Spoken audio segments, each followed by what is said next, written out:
Hello everyone, welcome. Welcome to another DULIVE. This is a new name we created. And this is going to be a show, this is what it comes down to. And previous live stream, we were just talking things and this and that, but now we have a program going and I'm so excited about, because I'm a performer. I'm a ballet dancer for 20 years. So this is like a performance. So first of all, I wanted to just to share a little bit with you that what have we been doing as far as me as a professional and as a private citizen. It has been this winter, this fall and early winter has been very exciting and very unknown, and there's a lot of unknown territory that we are stepping into. As far as first of all, I want to talk about my personal life and two of my daughters. I'm so excited right now. Nobody's home. There's a Friday night 8 o'clock here in East Coast United States, and nobody's home except Mr. Josh and I. They are all performing, right? Miss Erin, my wife, is with Vivian. She's having her very first Nutcracker with Metropolitan Ballet Academy here in Gaithersburg, a wonderful school. So I'm missing her first performance, but I'm here with every one of you. And my older daughter, Olivia, has been performing with Washington Ballet. They're in the production of their Nutcracker. She's not even halfway through. I mean, they do crazy. They do 30 plus shows, 30 Nutcracker. And we surprised her the other day at her opening night.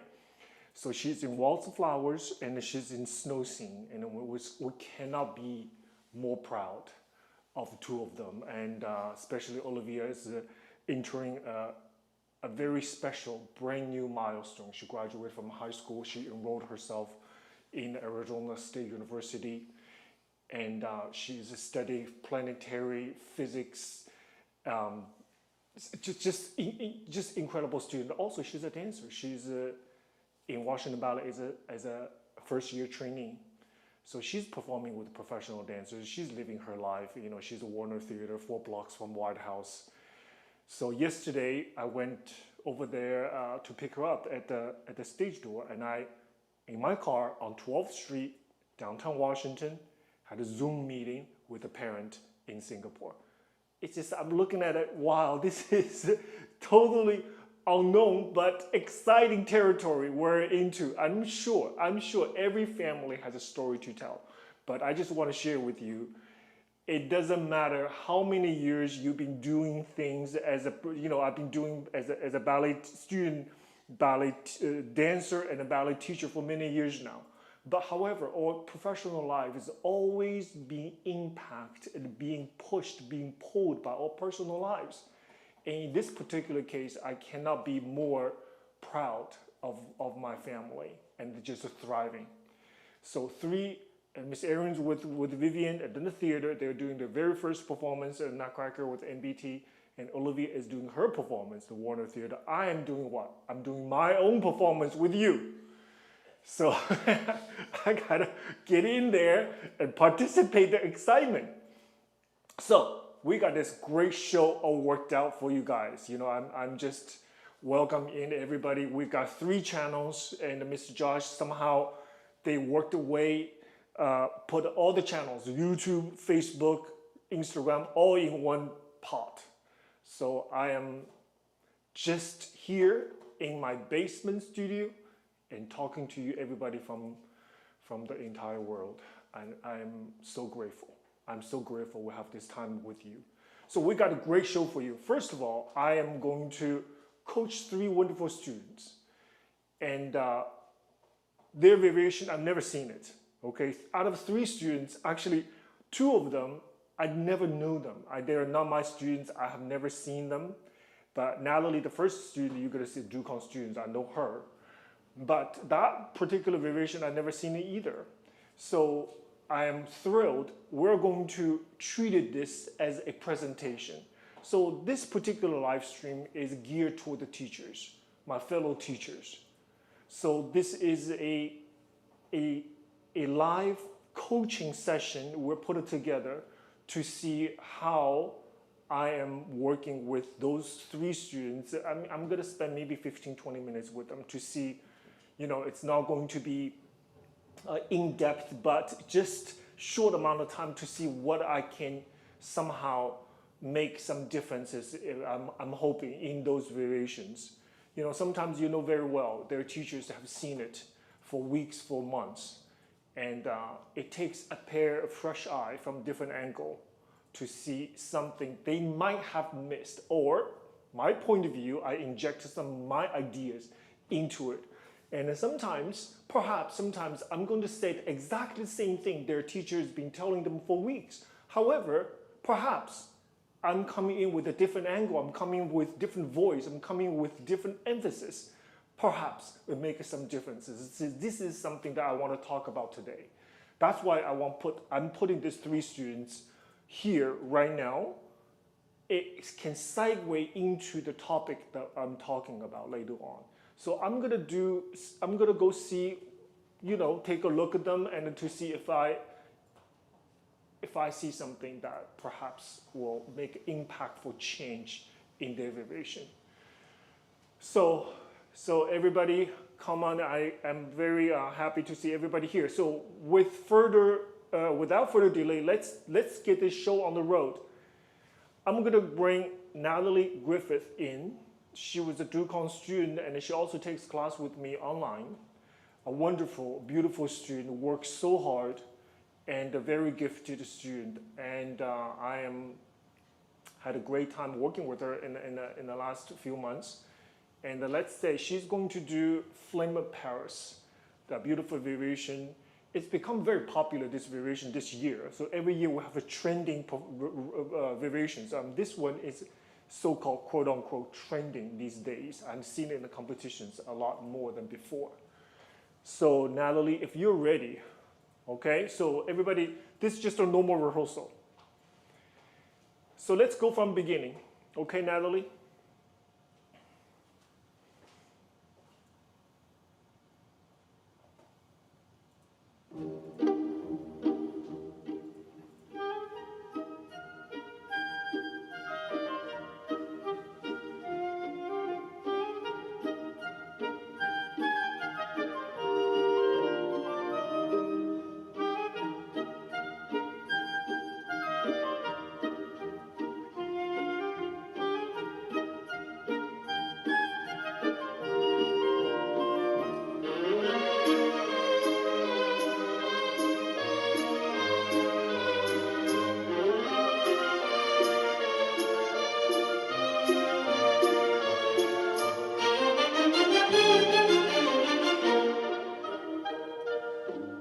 Let's stop for a second, Natalie. Let's stop for a second.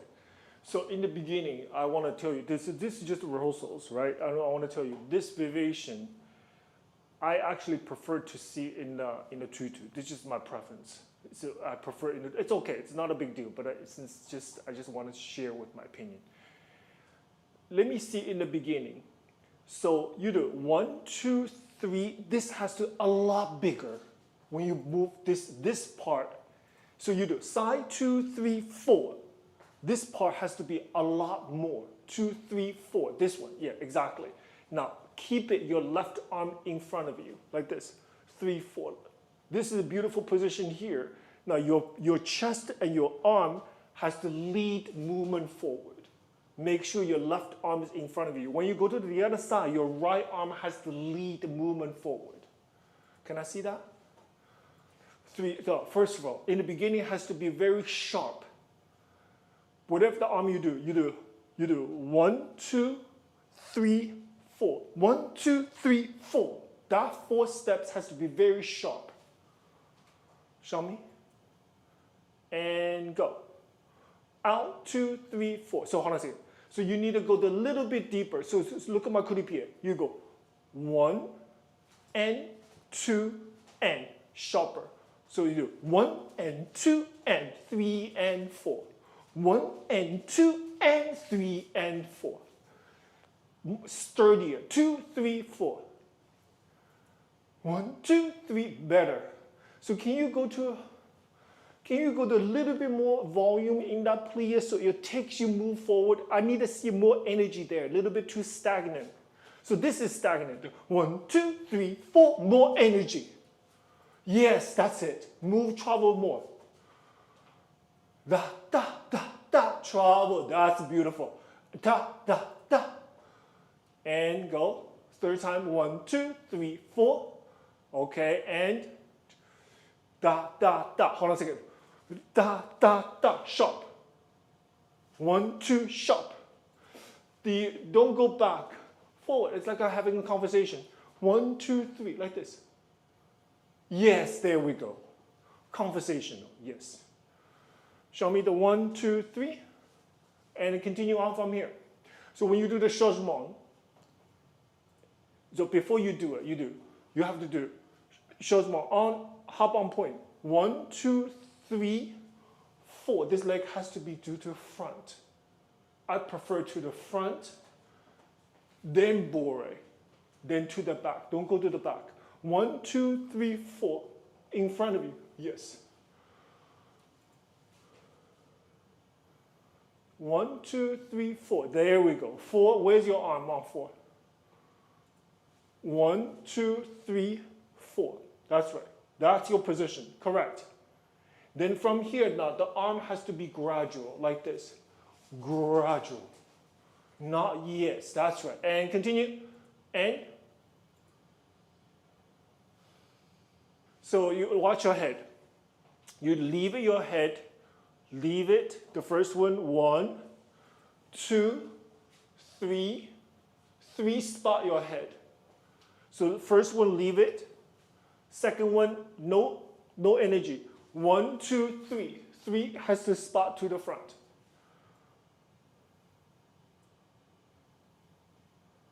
One, 2, 3. That's right. No, don't forget to the front. Yes. And you look at the arm. Pay attention, Natalie. Don't go like this. From here, you just you open like this. Yes, that's it. You don't need to do this. Open this way. Yes. And show me.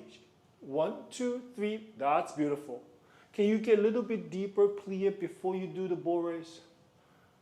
Little deeper and a little bit more arm. That's beautiful. And continue. 1, 2, 3. That was nice. Continue. Okay. And show me the turns. You know, the turns, the very nice, actually, but I want to see a little bit more energy of, you know what I want out of the turns, that the back foot, it has to go to retrograde faster. And the arm has to go to your first position faster. I understand you worry about the landing, but you cannot sacrifice the quality of the turn just for the sake of land. Show me. Faster. Fast, fast. Yes, hold on a second. So what is your end position? 1, 2.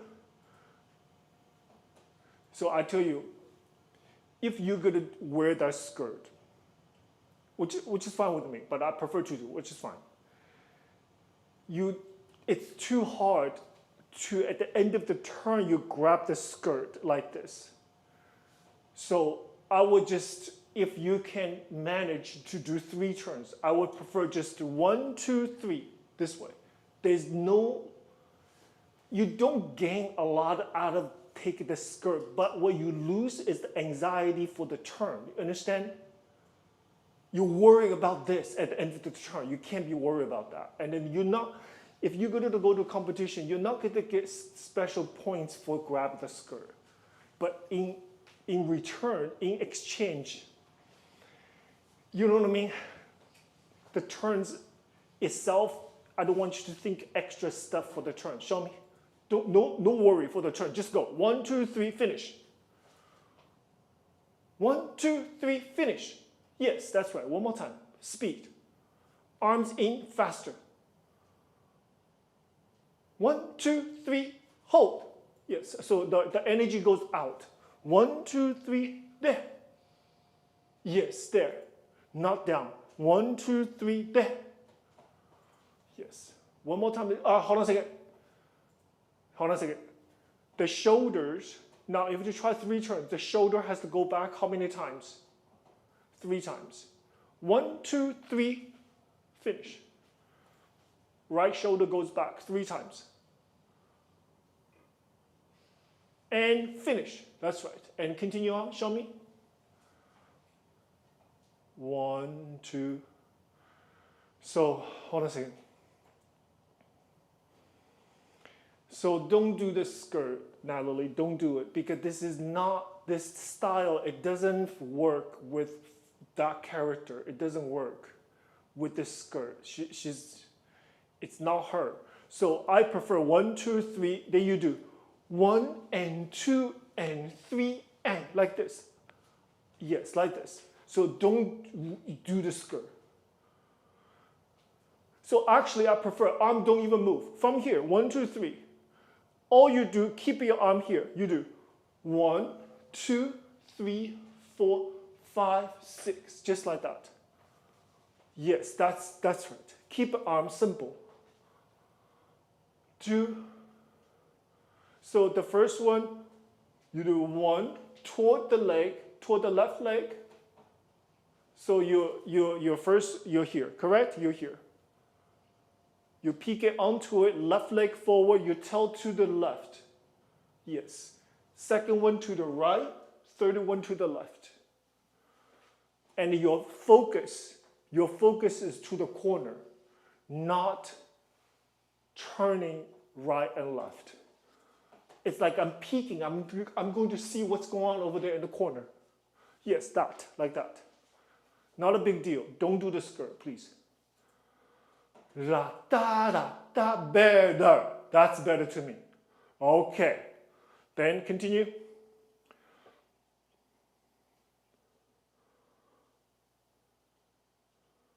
Yes, that's fine. 1, 2, 3, 1, 2. When the right leg goes back, look at my right hand. Go where? Forward. That's where you find your balance at the end of that turn. 1, 2, 3, forward. Right shoulder forward. Right leg back. And go. From there.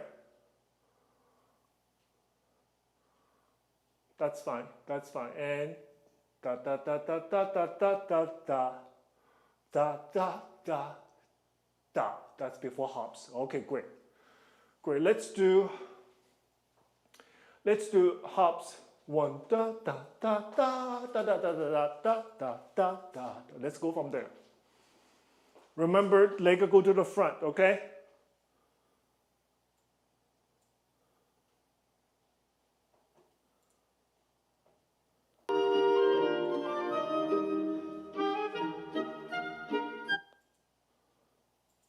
Yeah, from there. From the shoulder mold.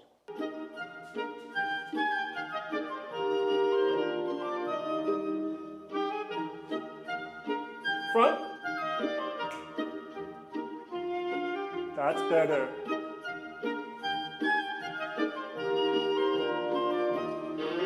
Nice. Go.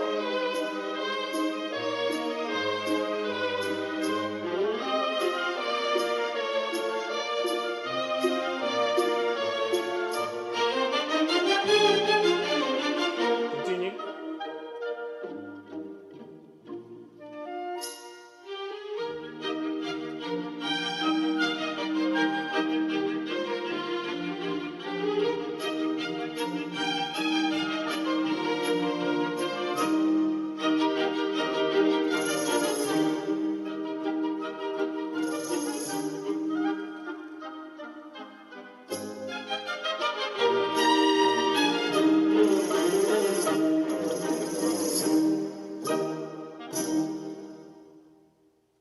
Beautiful, very nice. Very good. The hops on point, really nice. When you have the right arm forward, this is the same demeanor that you had earlier, like this. So make sure your shoulder, your right shoulder, not forward. Right shoulder come back. This leg is in front. You do 1, 2, 3, 4, 5, 6. Now watch. You have to do. Your head has to change. 2, 2, 3, 4, 5, 6. So your right arm is forward in front of your nose. Your left arm is to the side. Yes. And while the left arm to the side, you have to maintain the right arm forward, not open to the side.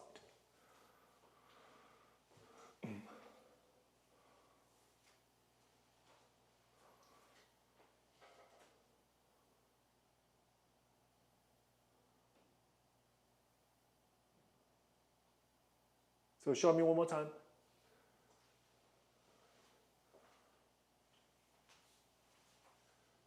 And 2, 3, 4, 5, 6. So the 6 count. So you do. Don't worry. You do 1, 2, 3, 4, 5, 6. Don't do 1, 2, 3, 4, 5, 6. Already do this.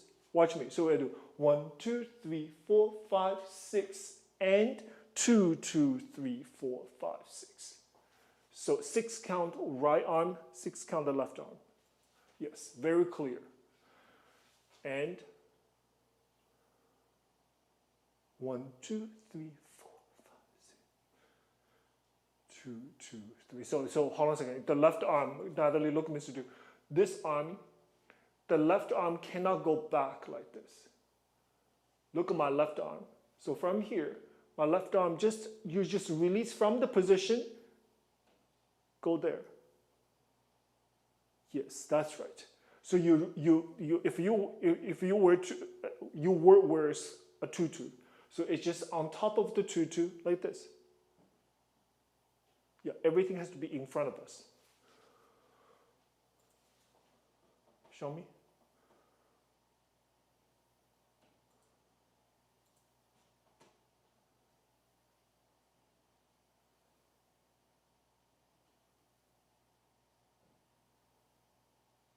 Okay, good.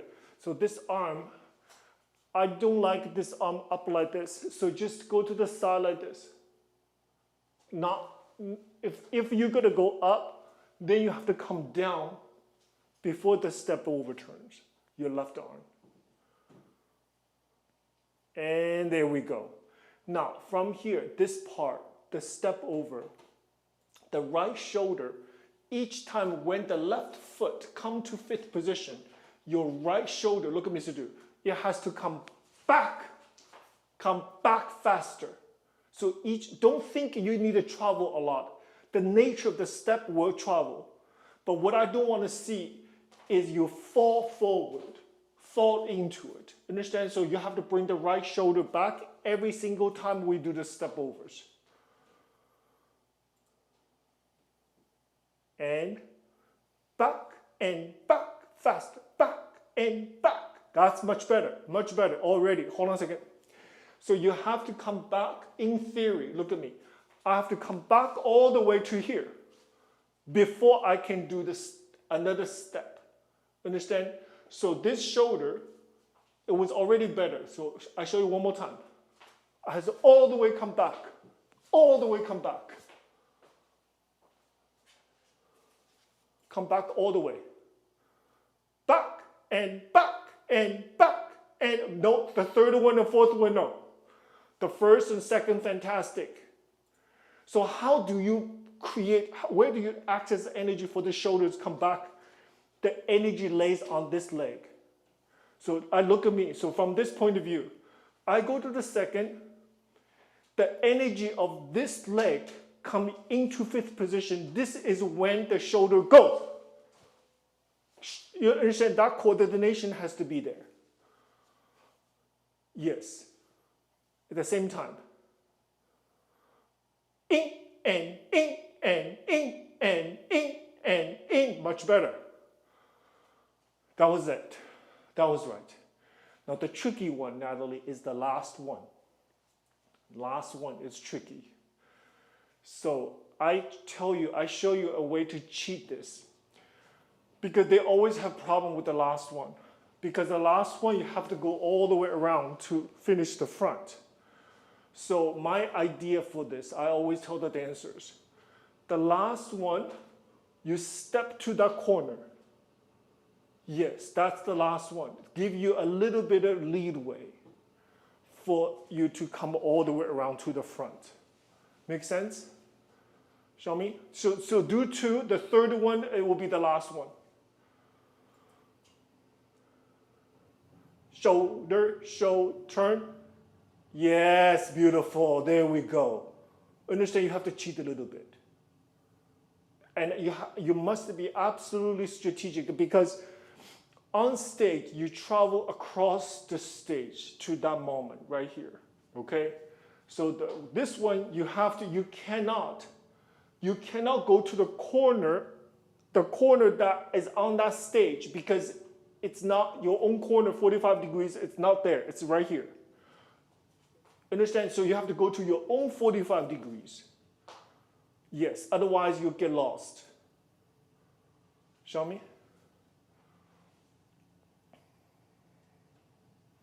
Shoulder back, faster. Beautiful. Okay, continue. This, that.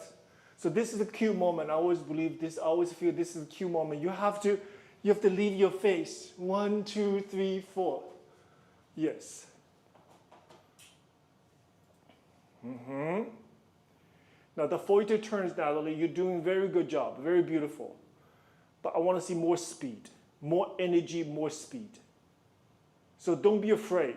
More speed, more energy. The arms has to go to that side while the leg has to go to the opposite side. If I hide this arm, it will look like this.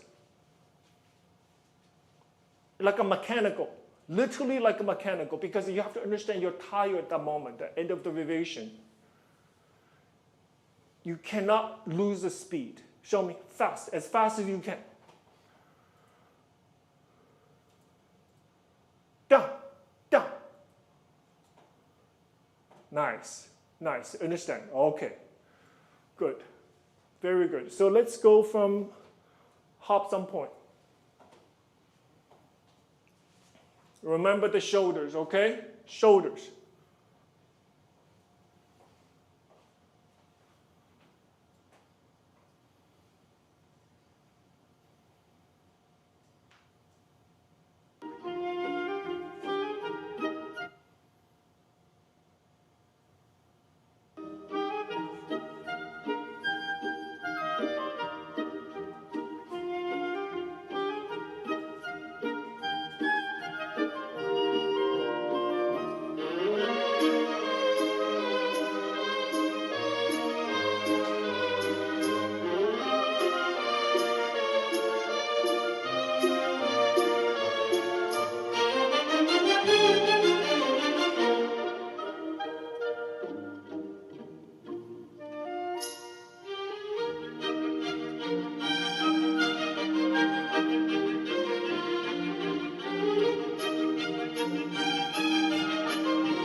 Faster. Corner. Good job.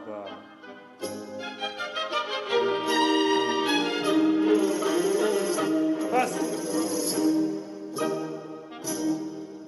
Nice. The last double. You always have to push for the double. No, there's a little bit. Now that there's a little bit of, after the plie, I feel there's a little bit of your upper body up and then the leg. You have to push the leg, not create a hollow disconnect between your upper body and your lower body. Understand? After plie, you have to focus on the plie, this leg pushing down. Supporting leg pushing down and not try to hop on point. Because when you try to hop, there is no torque, there is no speed when you hop. You have to pushing down into it, and that's how you create a speed. But don't create a hollow, no hollow.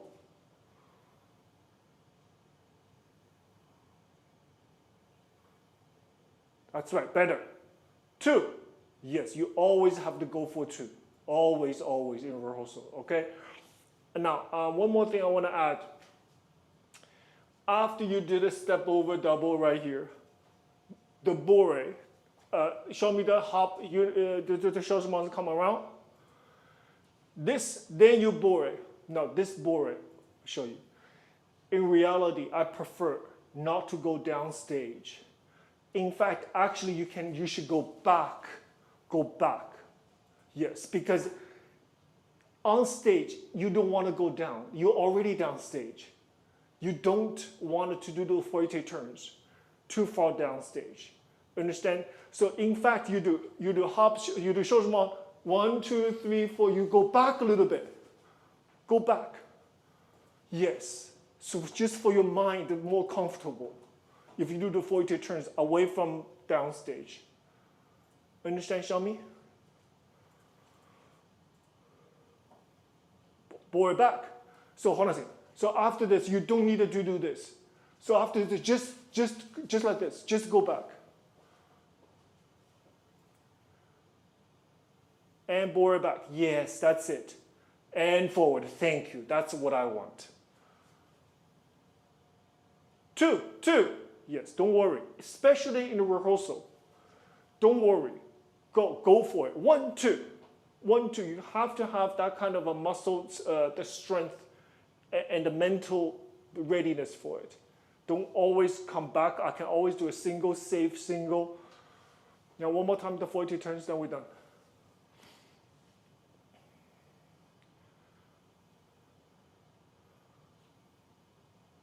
Yes.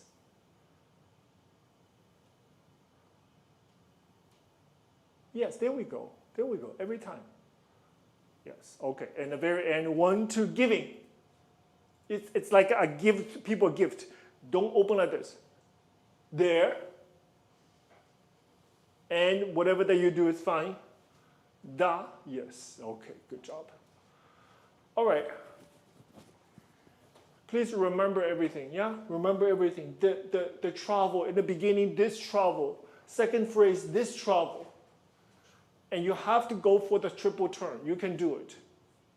You can do it. 1, 2, 3. Then this arm go forward. Da, da, da, da, da, da. The cue moments, not a big deal. Not a big deal, okay? All right. Thank you, Natalie. Beautiful. Good job.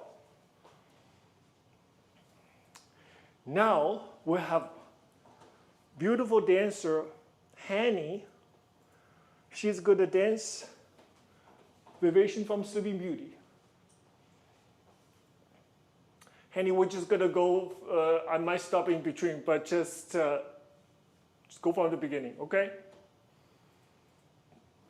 All right.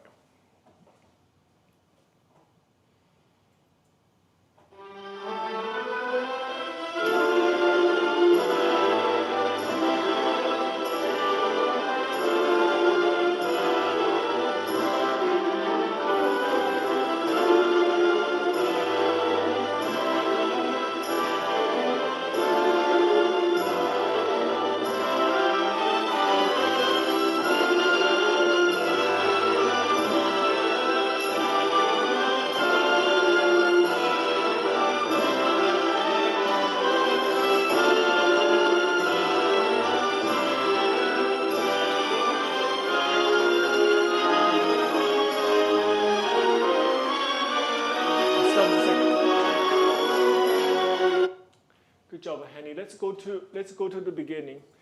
So make sure you understand the first phrase. It's a beautiful diagonal. Okay? It's a beautiful diagonal. Having that said, you always have to be a bit of conscientious about what the audience point of view, what the audience is looking at this. So for example, you do arm, we're gonna do the arm in a second.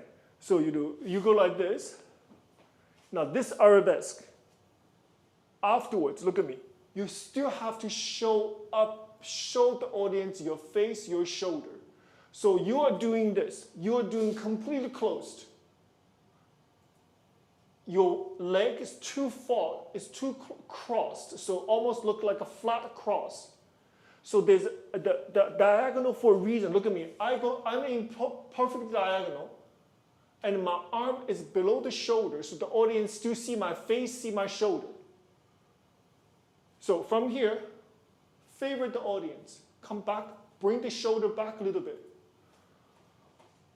Yes, That's the idea. Can you show me from arabesque there?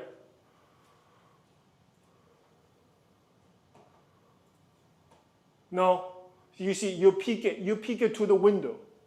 I want you to peek it to the corner of the room. Can you point at me? Can you point at the corner of your studio? That's your PK. Show me. There, and 2, better. So now look at the chassé. Honey, look at Mr. Du. It goes chassé. The end of the chassé, the weight of your body has to be on the back leg. You are doing chassé. You end up the chassé with the weight on the front leg. Just do the chassé and stop. Chassé. There we go. Shoulder back, please, sweetheart. Shoulder back. Yes. So everybody see your face. And now you go to connect the next. So hold on a second. This, to me, from here, you have to, so you do a plie releve, correct? So if you're going to do that, give yourself a real good plie. So from here, really beautiful plie. Because right now, I don't feel the plie give you enough power. Show me. Plie, that's better. Okay, now from here. So your arm, you go like this. Make sure this arm is not so big. From here, look at me, just a little port bras like this. Because this is a big arm. Small, small, and bigger.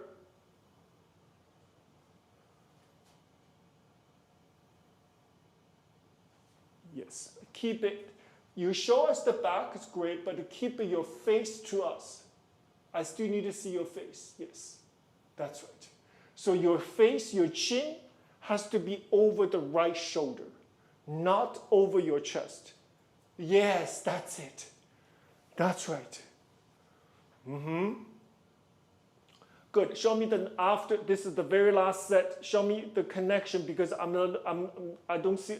It needs a little bit more clarity. Show me the very end. Very end. Very last thing. Yes. Peek at.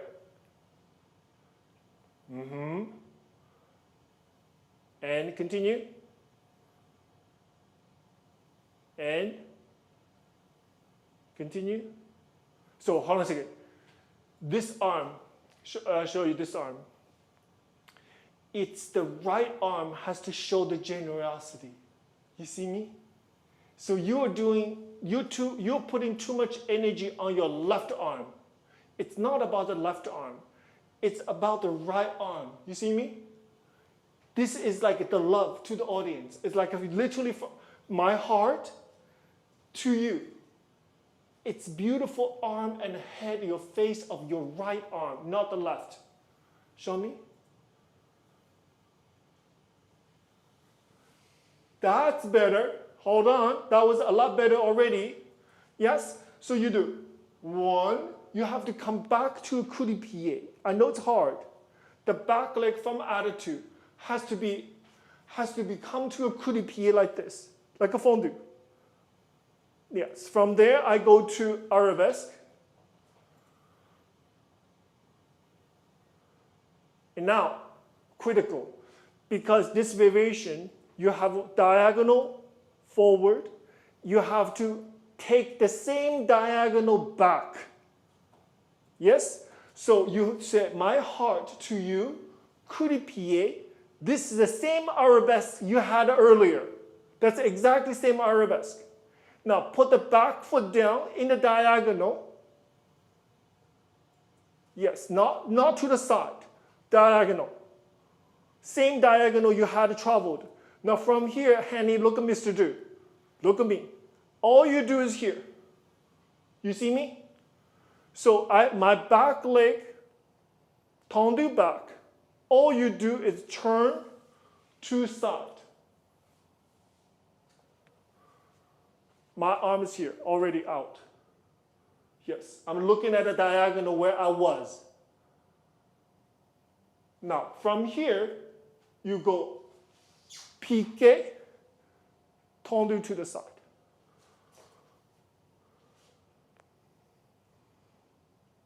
That's it, beautiful. Good. Yes, so from here, show me what's after. So you have to do a little bit better. So from here, it should be, I tell you, honey, it should be a little fa, e, and the piqué again. It should be like this, fa, e, piqué, like this. Yes, that's it. Little fa, e, piqué. Yes, beautiful. And down, second, hold on a second. There's a critical moment of your arm. Honey, look at Mr. Drew. After arabesque, this is absolutely has to be so strategic. So from here, all you do is this. Look at my back arm. I do not come back. From here, I stay up. And now this right arm has to go on top of my head before I come down. And piqué again.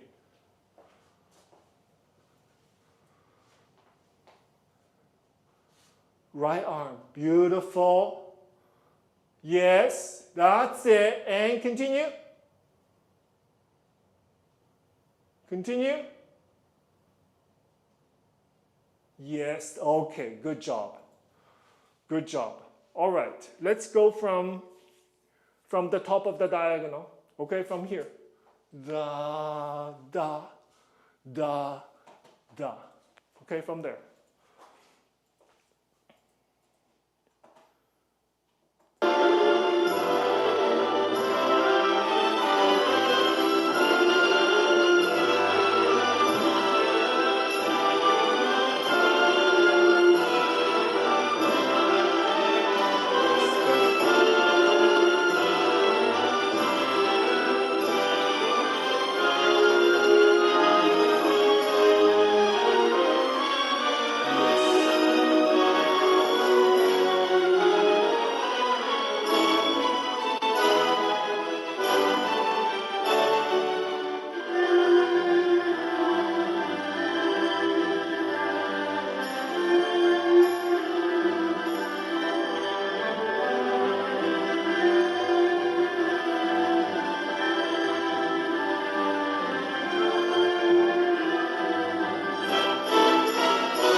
Hold on a minute. So we were a little bit off the music. You did a 1-2 minute set. So it's okay. So from here, this keep your arm the top. Keep your arm here. Don't come down too far. So this is I call it every variation has a happy moment. You know why I say the happy moment? Honey, this is your rest. Literally, this is like after the first diagonal, then you have a super difficult, the second diagonal back. This part right here, literally, you have to give yourself a break. You give yourself a break. All you do is put the bra side with the arm, a lot of oxygen. Yeah, but I'm not gonna do just the arm. Arm, move, because why? Because my torso moves.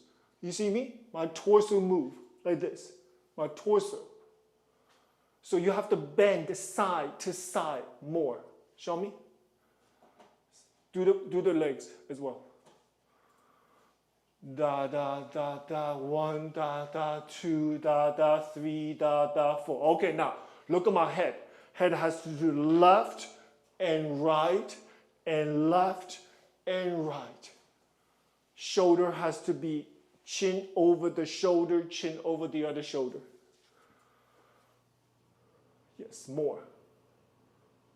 Down, that's beautiful, that's beautiful, that's right. So now let's talk about the bourrée. So you have the right foot in front.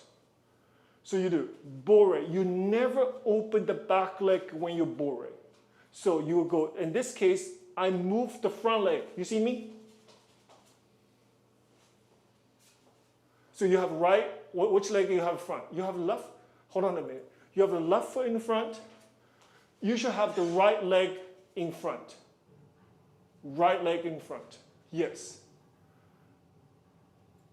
Yes, this way. And first, hold on a second. So right leg in the front like this. And you this way, this way, this way. So when the first one fell to the right, is the back leg to coup de pied. Second time, the front leg to coup de pied.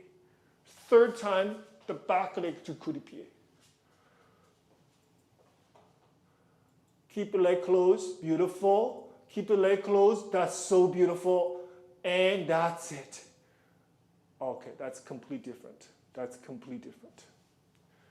One more time, just so Mr. Du, make sure I didn't see you wrong. One more time. Don't open the legs, keep the leg in the 5th position. And, yes, front foot, back foot, front foot, beautiful. Okay, don't do anything different. Okay, that's beautiful.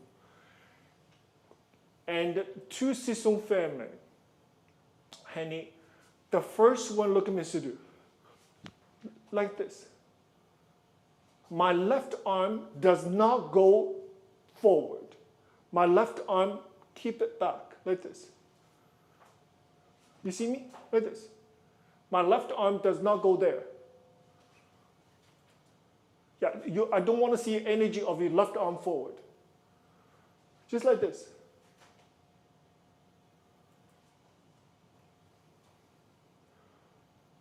Yes, and second time. So the first one, second one here.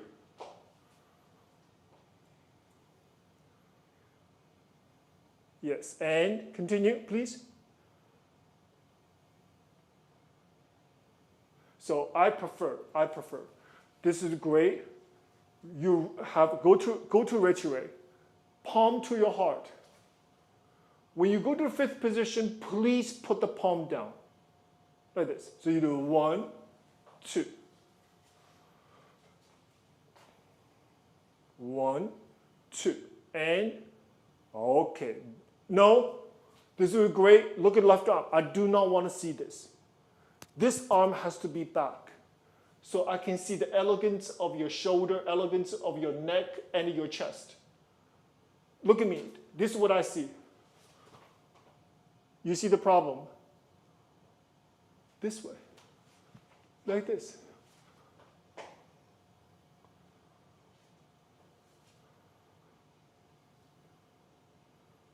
Yes, beautiful. Continue. Don't stop. Don't stop, honey. Don't stop. Third time. This is it. Okay, there's no 4th time. This is the one.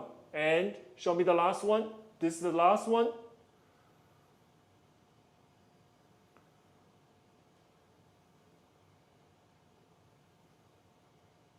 So hold on a second. Hold on a second. So you do the pirouette like this. Yes, show me the soutenu. How do you do the soutenu? I just want to sort everything out. And no, you turn. So from here, you finish the turn here, correct? This is the finishing the turn. Now, when you do the soutenu, you cannot leave your arm out like this. You have to bring the arm in like this. Yeah, because the soutenu doesn't work, leave the arm out. Arm have to come back in with your legs. Yes. Now, from here, you have to do 1, 2. The first one is a little lower. Second one is higher. Lower, higher. Yes, now, okay. When I say higher, Henry, look at Mr. Du. Look at my left arm. This is here. The second one, you're reaching out this way. And you bring the hand in through the middle of your body, go to the third position. The arms in front of my body. In front of my body, left arm. Yes.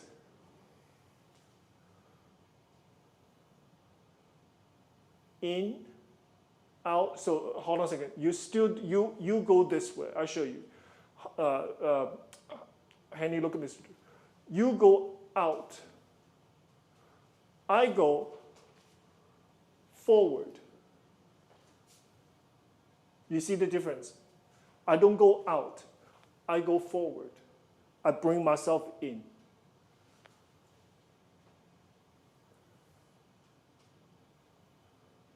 Forward. Yes, better, beautiful. Then what? I'm not sure you do the right step at that moment. So you cannot go to the fifth position. Look at Mr. Du. This is this way. You have to put it down. Step, step, ensemble.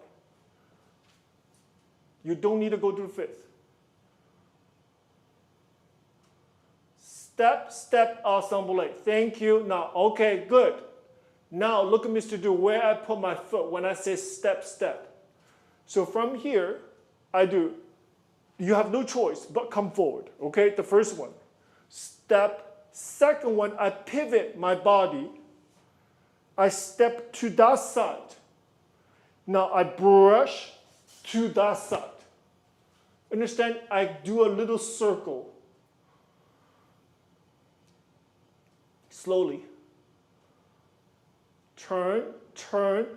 No, you have to take another step.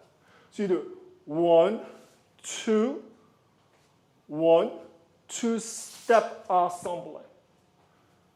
Make sure that ensemble is beautiful.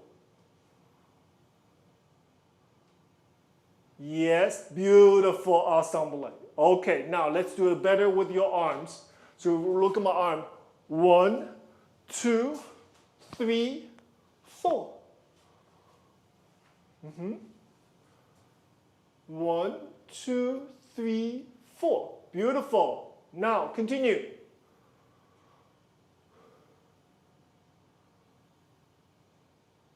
Nice turn. Okay, to the floor. It's a little bit unusual, but it's okay. It's okay. 1, 2 to the floor.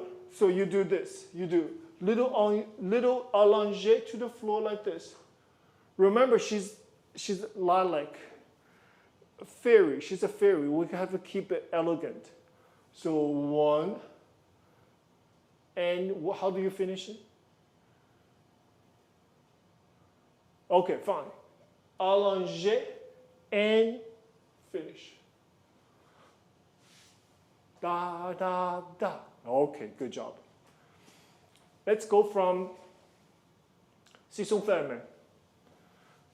Which arm I don't want to see come forward too much? Which arm I don't want it to come forward? Left arm. I don't want to see left arm up here. Left arm back. Right arm should be farther out than the left arm. Okay, from there.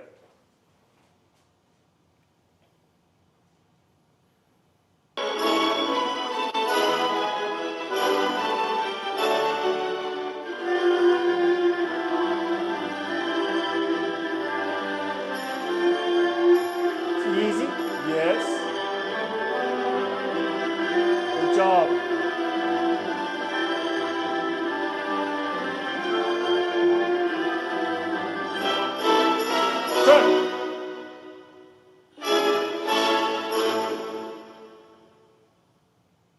Were you late? Were you late or Zoom late? Were you late? You okay?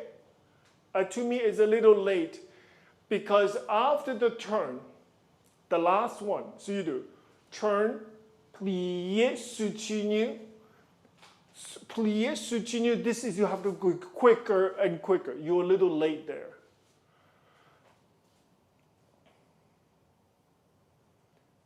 Because normally, Hanny, normally there isn't a soutenu. That's why there's an issue.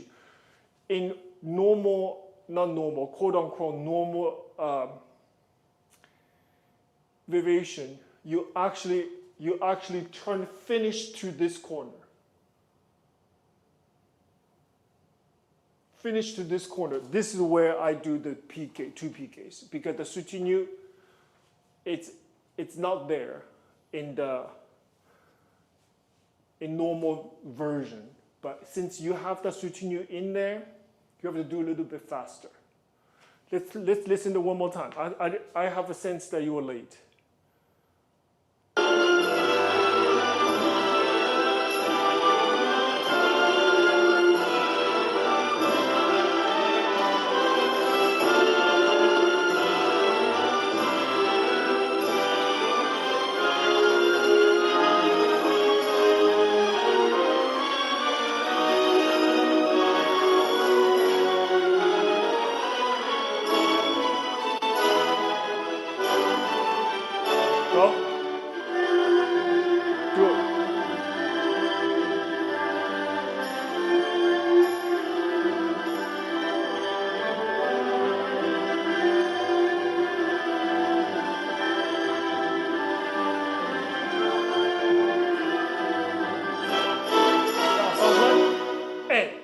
Turn.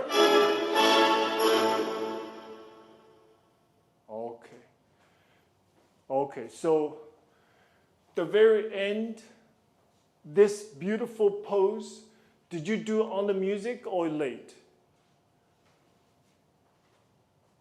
Thumb, you were on the music. Okay, great. So it's a Zoom later then. Okay, very good. Very good. So can you remember everything we talked about? The main thing is you have to keep it very strict diagonal because the step is designed to have the audience the best point of view for all the positions, including your head, your shoulder, your hips, and your legs, right? So the minute we deviate from, look at me, the minute we deviate from that corner, it looks like this. That's not nice from audience point of view. The audience want to see your face, see your shoulder. So I go 1, look at me, and 2, I'm here. And I have my best to the audience.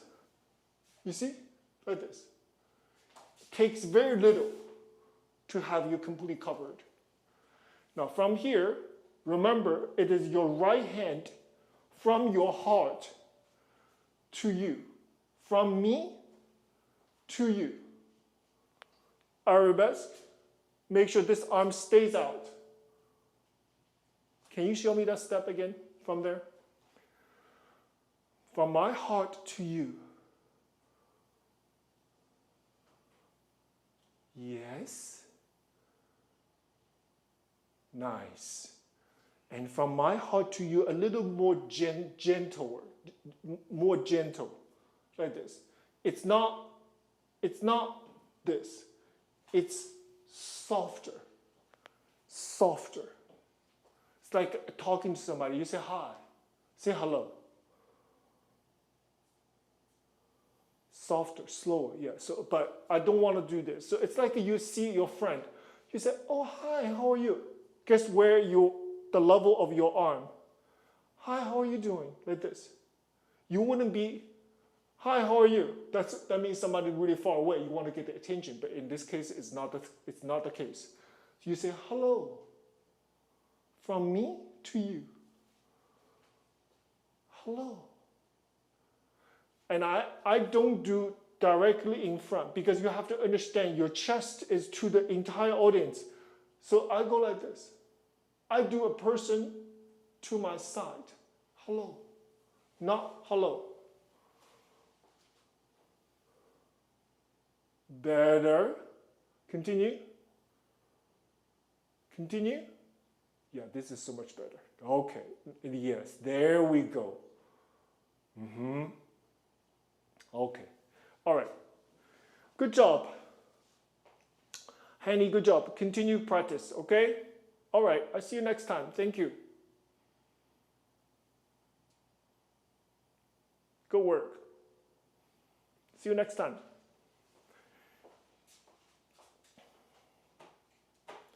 Next, we have Claudia.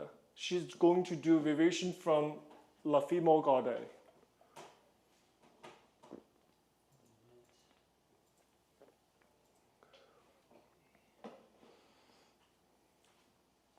Claudia, I'm going to play the music, okay? Ready?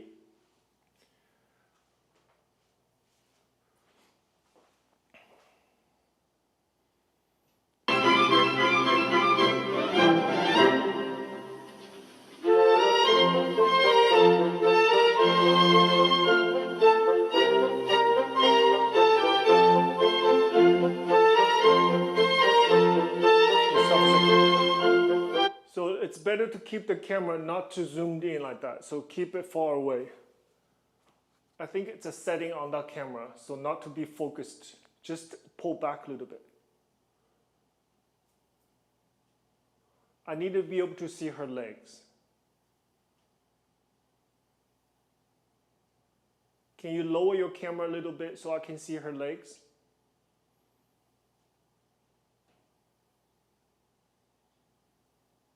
Yeah, and then all you do is just follow her, or don't be too close. It's a little too close right now.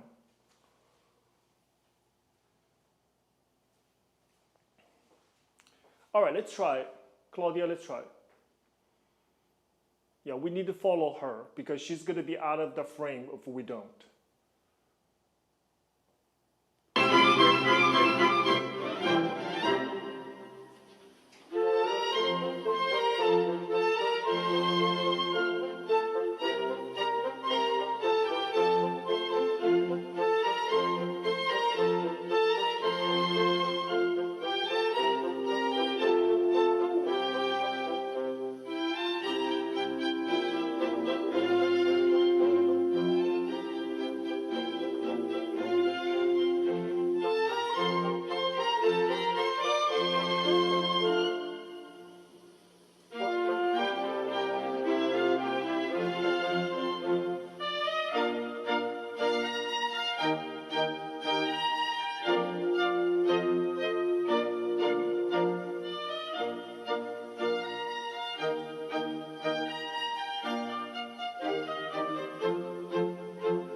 Claudia, very nice. You captured this character really well because Lisa she's simple, she's naive, she's innocent, she's playful. She's almost like I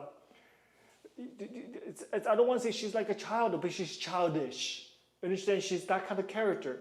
So you had a very good feel to this character, which is I love very much. Very good. So now there are a few places that I wanted to address. Let's go from the very beginning, without the music. Very beginning. So remember, she danced this variation by herself. There's nobody else on stage at this moment, right? So we almost have to do what? We almost have to see the thought process. So it's a private moment. So she is, of course, she's performing on stage, right? She's a character performing on stage, but in the storyline, there's nobody around. So she's having a moment alone to herself. So what's difficult is in your steps, we want to see a thought. She's thinking about something, right? So she does not have to performing, be somebody or entertain somebody or having a conversation. So this is very interesting particular variation, because in most variations, if there's a storyline, there's people around. In this case, there's nobody around. There's only by herself. So I want to almost see you dancing, thinking. The thoughts, the thoughts in your head. Okay, let's go from beginning. Have that in mind. Let's see.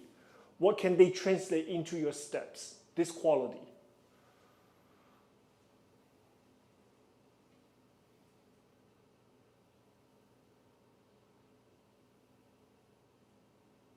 Yeah, this is very good. And continue. Da, da, da, da, da. And 1 and 2. Good. Continue, please. And 1, 1. Continue. So this part, I want to fix this part right here. So show me the arabesque before the little circles.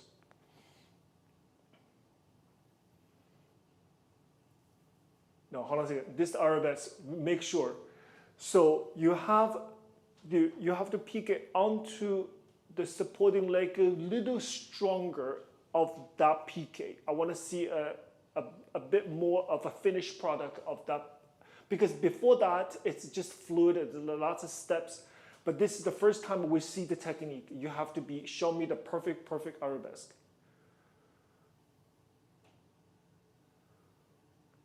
And onto it, hold on a second. Your supporting leg, Claudia, your supporting leg is pulled back like this a little bit. I want to see this leg really on top of your supporting leg. Your hips, yes, on top. Yeah, I want to see a real balance, like on your leg.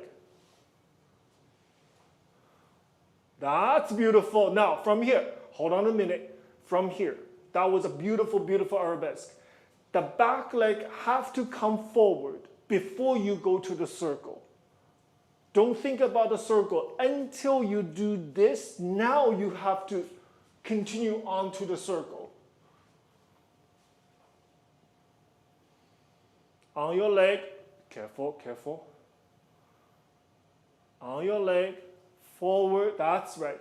So can you come around little, bit of a, have a heel come forward a little bit of that step? Heel forward, beautiful. Hold on a second. Have your head to the left a little longer. Now, to the right. To the left? Yes, that's it. That's right. That's right. Can you show me that again? That was much better. Understand? To the left, then go to the right. Then continue on, okay? To the left, right, and sing. Hold on a second. So that was very nice. So out of the Tolliver arabesque, the same. Let the back leg come through. Leave your head to the left. Yes.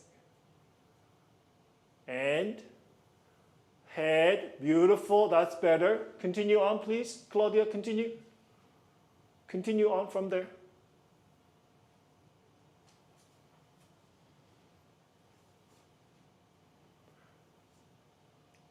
You have to, this step right here, it could be where the camera is, but let's just avoid it altogether.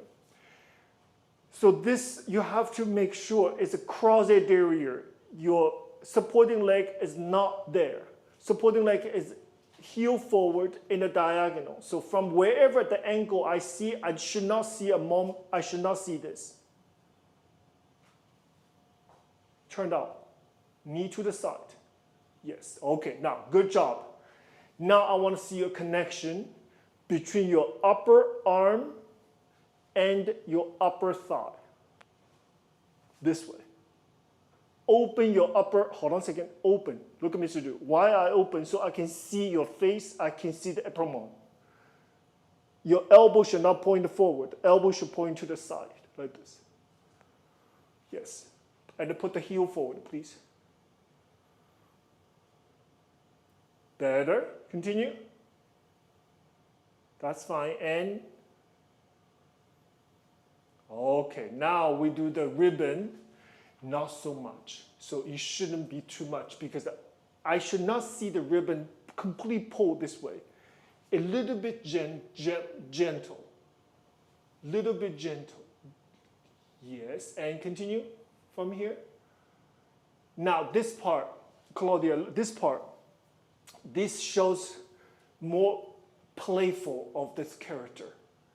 Okay, this is almost like a play. Understand? So like this, you almost have to play with the rhythm. Yes, and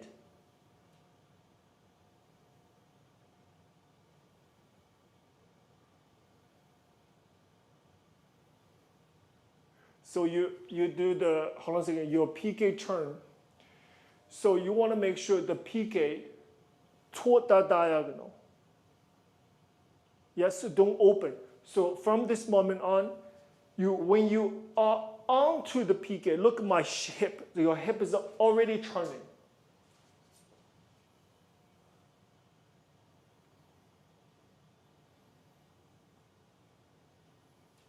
So hold on a second.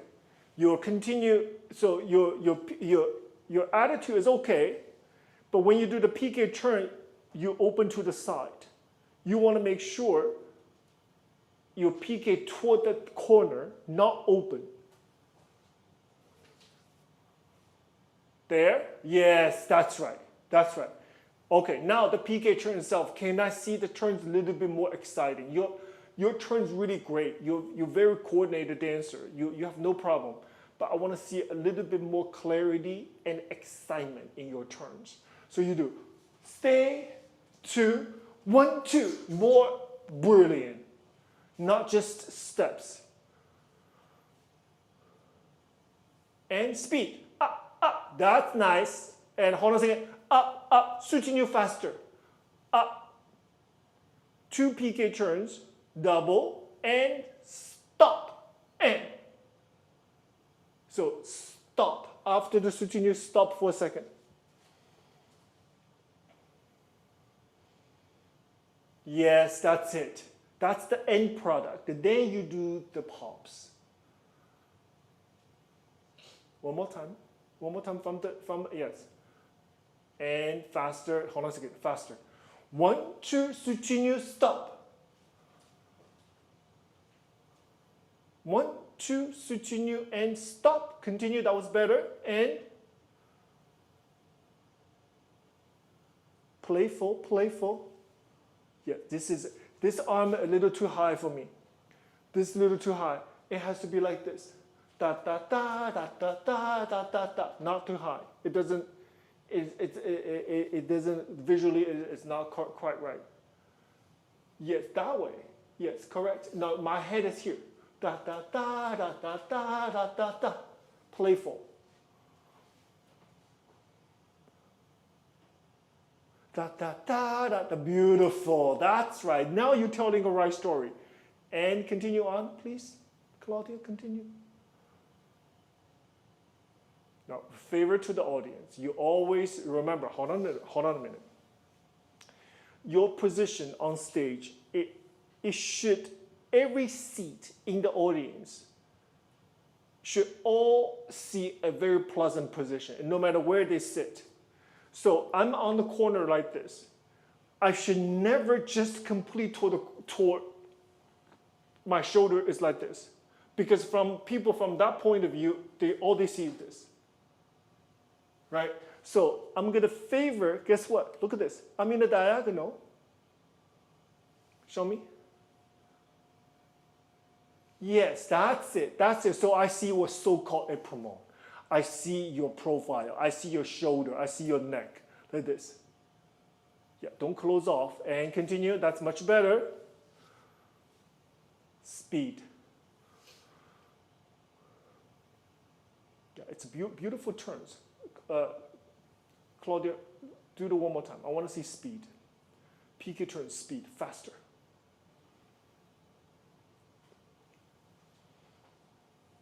And go. 1, 2, nice. 1, 2. That's right. Yes. 1, 2, 3, PK.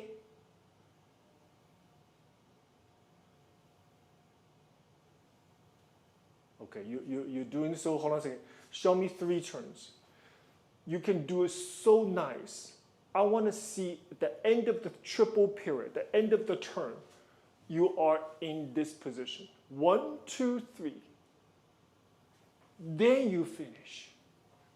Which means your right shoulder has to keep going back 3 times.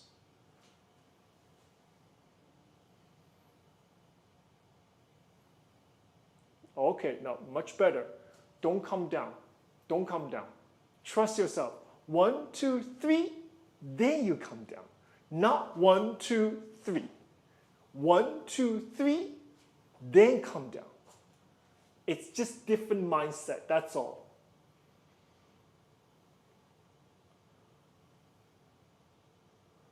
Stay.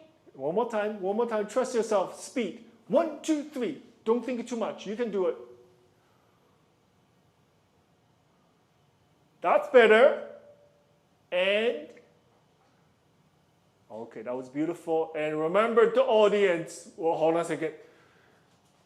Favorite the audience. Open the shoulder. Your right shoulder open. Keep open. Yes. And continue on.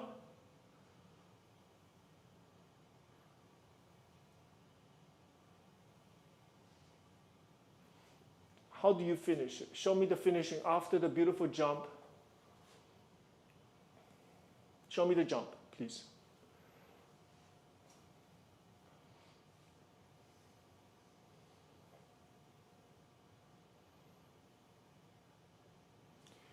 You know, I understand this because in a full-length ballet, this might make much more sense with the arms.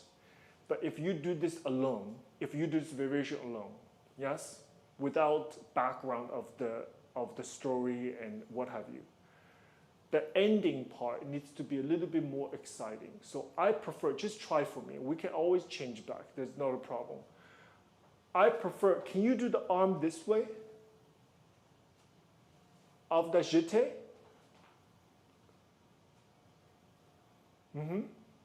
Yes, it's much more exciting.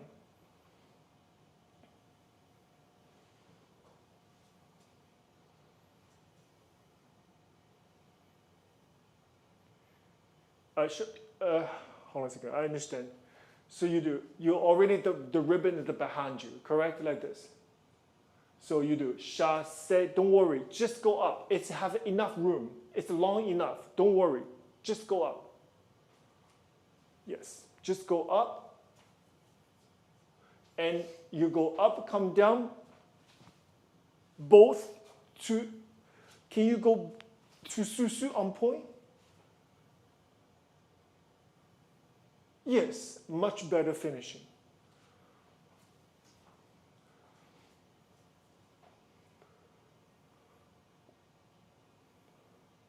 Chasse, go up, arm up, and up. Yes, da, da, da.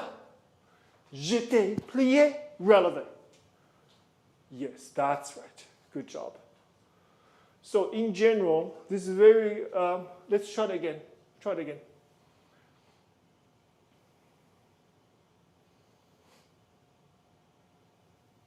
Da, da. Okay, I prefer. So from here you have the thing behind you, correct? Like this. Like this. And when you do a bow, just release one of them. Let the left one go. Let it go. Yeah, let the left one, yeah, it's okay, so, great. So you go here, just like this. Just like this. And, yeah, and you just do about like this. It's okay. Yes, very nice. Okay. So a variation like this, we have to make, in your mind, we have to make little segments, little sections. So to me, in the beginning, let's say if you're going to write a novel, if we write a story, it's introduction. In the beginning, we just introduce this character, right? We introduce ourselves. So she's having her own thoughts. She's thinking about something, but yet she's not in the state of some kind of urgency. She's very calm. She's very playful. So to me, the physicality has to come up a level where this little manège happens. This is where we needed to see an increased physicality at that moment. Okay? Then, when we decided to use our ribbon, at that moment, that's another moment where the playfulness is going to inject into the variation, right? So she should become a little bit more bright. She's moved a little bit more bigger, and there's a turns involved, the jump involved. So there's 3 stages in this variation that we have to map it out for ourselves, physically and mentally. Make sense? Can we try that again with that in mind? The technically that you have no problem, very, very nice. Only thing I'm asking you to do is turns faster, more exciting. Okay, can we try one more time from the beginning?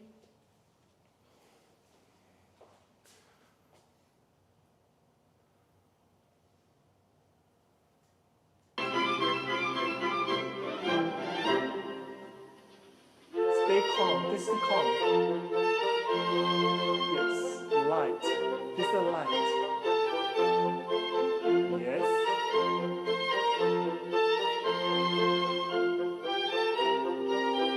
Good job. Now, a little bigger now. Big. More energy in your back. Bigger. And strong. Hard. Nice. Okay, now we are even more free. And big. Speed. And grab your leg. Okay, nice.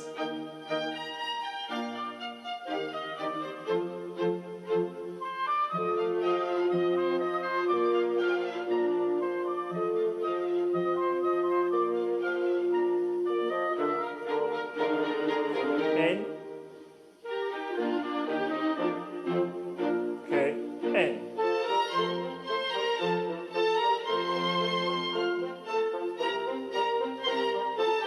beautiful. It's okay. It's okay.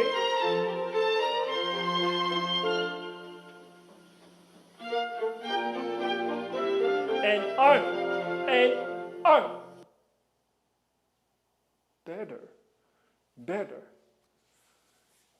Because now it's like I see a picture.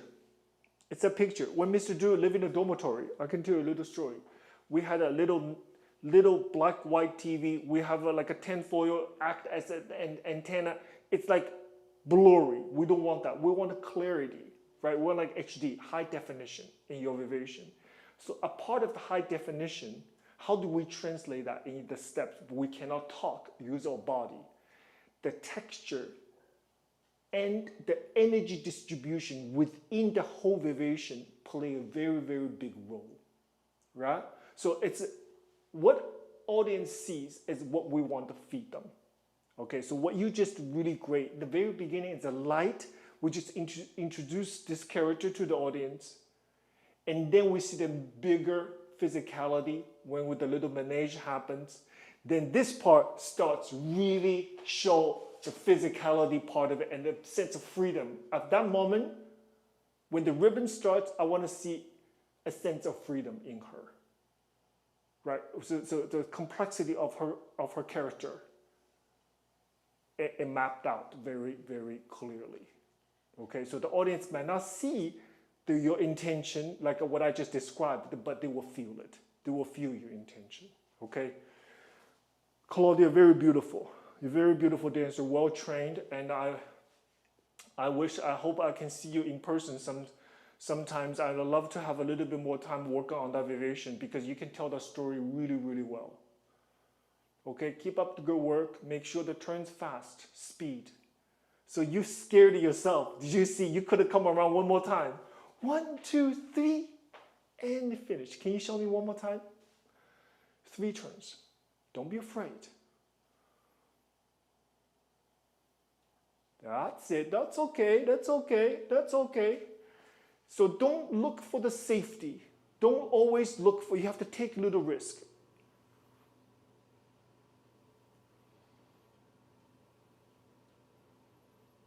There we go. It's okay. It's okay. Hold on. Hold on to it. Don't worry. Don't worry. One more time. Nice finish. One more time.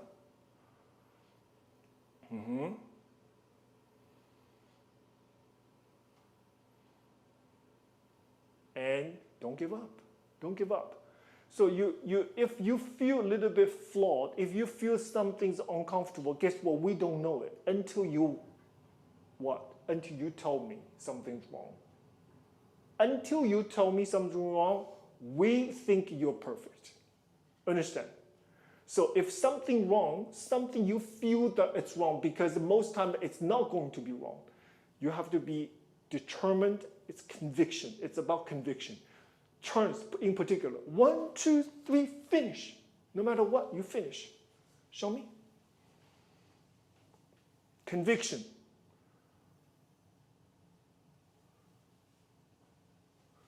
There. Yes. Although you hopped one board, so what? So what's the big deal? What's the big deal? It's not a big deal. Not all lost at all. Okay, so just keep that in mind. Yes? 1, 2, 3, finish. Not a problem. Yes. Okay, wonderful. Keep up the good work, okay? Thank you. See you next time. Thank you.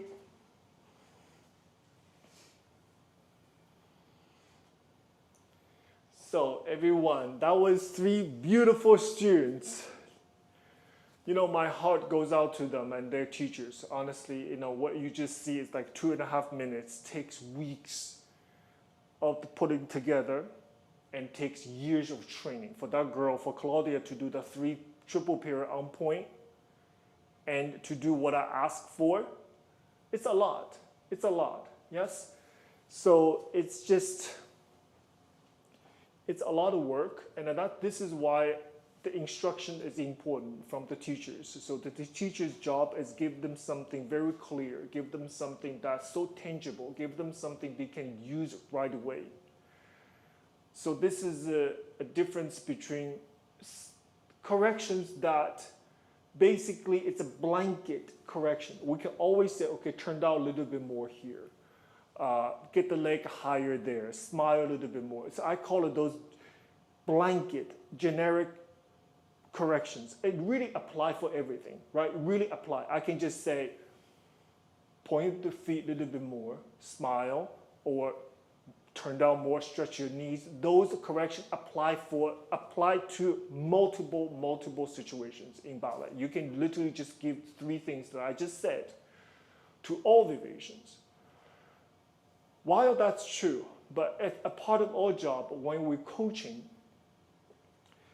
is to give students a tool, give them a pathway individually for them to succeed, for them to have a moment to reflect, have a moment to truly think about their character, truly think about their role, and us as a teacher, give them a pathway to success. So not just type of correction that apply for everyone and every variation, because everybody is different.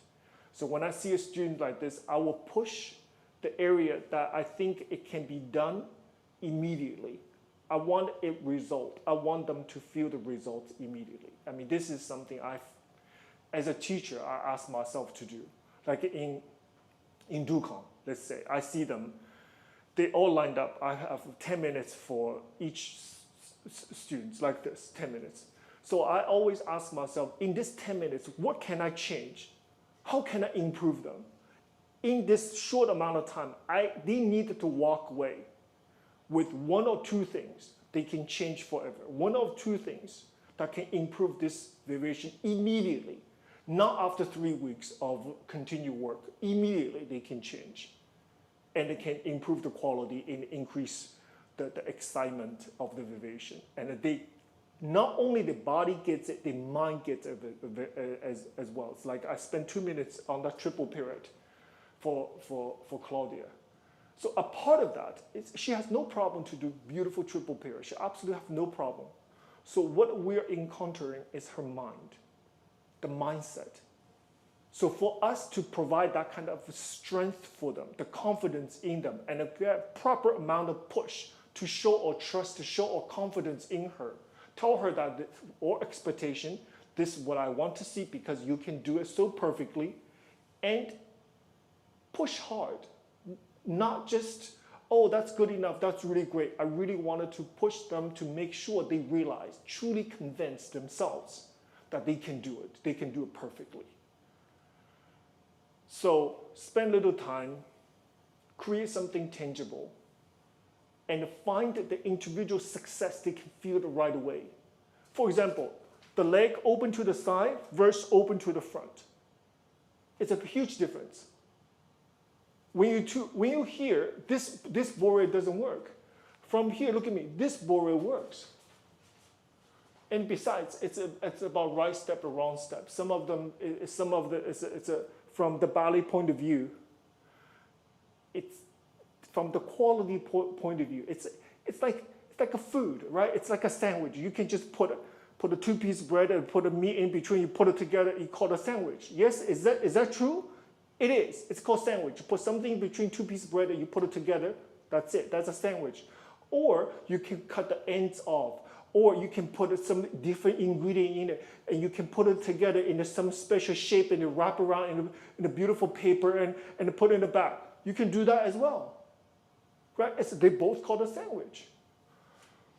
So what I want to do is, without another year, 6 weeks of working, to give them something they can instantly improve the quality of vibration. I think this is something I have asked myself to do for a long time, and it is creating results. And this is what DUCON is all about, actually. One of the signature pieces for us is individual coaching, just like this. I believe with an effective teacher, spend 20 minutes on a student's vibration like this, it creates results, hands down. There's absolutely. You might say, well, 20 minutes. We've been working on this student for weeks, but you're confident. Spend 20 minutes, they improve. I'm pretty confident about that. Just because we know where to look at it, and we know how to fix it, and we know right away the sensibility, what the students are capable of today. I'm not gonna ask for something that she's not capable of doing today. So that's called potential. What are we looking for is today's ability. Her technical skill today, our job is having that fully utilized, to be fully realized today. Then I believe we can look and explore the potential. If her current ability has not been exploited, has not been utilized and realized, we can reach to the potential. We have to eat the food today. Then we can think about the next meal. So my job is making sure those students, their ability to fully realize, normally I'm confident to say, what they're showing you is about 50% of what they got today, 50%. The other 50% is untapped. It's like hidden somewhere. All you see is only 50%, like a Sleeping Beauty, the variation Hanny did. You see the difference. I see the difference right away. Yeah, students try to find a way forward. Try to find a way forward. Sometimes they walk, turning them on their own, walking. They think they're improving, they're not. They're just doing the rounds on the same place. So what we do is point to a direction. Here's a direction. Clear the road, point to the path, they walk. Because ability is there. That's what DUCON is all about. And also the technique class. We have a just serious technique class. There is a technique class, the difference between technique class and a warm-up. So I think there's a lot of teachers, I'm pretty comfortable to say that are not very clear the difference between the actual technique class versus just the warm-up for vibration. I am truly opposer of treating technique class as a warm-up so you can do the vibrations. Because that to me is like chasing your own tail like this. You won't improve. A lot of things that you see in the vibration, it can be solved, it can be improved in the technique class. Not specifically directly that step, but indirect. For example, tendu. This beautiful thing right here, we do everything every single day. This tendu right here. Or this plie, the quality of the plie. Tendu and plie, responsible for creating the DNA, to cultivate. It's like I saw, this is like a soil, right? This is like a soil. So it has to have enough nutrient, moisture, and balance, and pH, everything put it together. Then the plant, the flower can grow beautifully on top of it. So the technique class is what? It's the soil. We have to create the soil. It's full of nutrient. It's healthy. It has a perfect balance. Then we can plant whatever the seeds we plant in that soil. It can grow whatever. You can grow orchid. You can grow some kind of a evergreen, whatever the flower that you want to create. All depends on the soil. So the soil itself is technique class. So we cannot expect this flower to grow so pretty, they're so vibrant, the colors, if we don't put nutrient in the foundation, in the base. So anyway, so the next portion of this, this live stream, you guys, let me pull my chair out, sit down, because there is a very beautiful topic I do want to segue into what we just did. And since this segment, this live stream is for teachers, and I prepared a very beautiful subject. It's a discussion that we can have, okay? So let me just pull my table out so we can sit.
So everyone, I was thinking about the topic. What I wrote here is, what can I do to propel my career and stand out among my peers? So this is not try to be competitive, try to do anything. There's nothing sinister about this.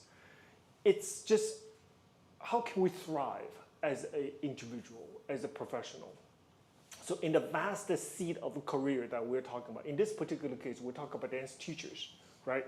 So we just ballet teachers. We teach technique class, we coach variation, we bring students to, we teach the repertory piece, we teach them a ballet at the end of the year, a show, we bring them to competitions. That's our job.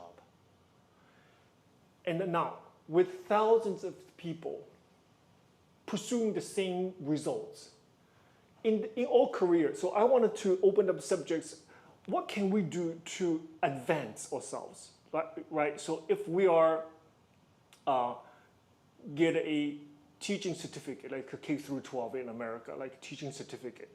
So you have a P certificate allow you to teach in the public schools, right? So the university that I work for, Towson University, it provides K through 12 teaching certificates. So you graduate from this program, you're allowed to teach a public school as a dance teacher. Now, within 2 years, they ask you, in 2 years, you have to get a graduate degree. You have to get MA or MFA. So this is required. So this mechanism built in there for what purpose? Is for you to keep learning, keep sharpening, refining your craft. So this is something that I think it's interesting for us dance teachers for us, normally to become a ballet teacher, we have a very generic few ways to become a ballet teacher, right? So normally you graduate from ballet school and you perhaps go to university like Towson University to get a BFA, Bachelor of Fine Art. And if you get a K through 12 teaching certificate, you become a teacher. So what can we do at this moment? Can become something so extraordinary, right? For young people today to truly think about something beyond just a job, beyond just a ballet teacher. So what can we do? So I ask this question to myself. I'm going to share my journey with you to see if there is something that we can sort of look back and reflect. Comes down to, it's very simple, one sentence. You have to be an expert of something. That's it. You have to be a specialist of something, an expert or specialist of something. Which means you are doing one particular thing so perfectly, so well, so extraordinary. This becomes your trademark. This becomes your brand. It comes down to, there's many ways. I'm going to get another degree. I'm going to do this. It all boils down to you have to make a name of yourself. You have to be an expert. You have to do something that's so much better. Just one thing. You don't need it to be a lot. Just one thing that's so much better than others, or the other people not even think of doing. You already organize. You already have a plan. So this conversation I actually have with the students graduating from university all the time. My favorite quote I give to them as a gift is, they're unique.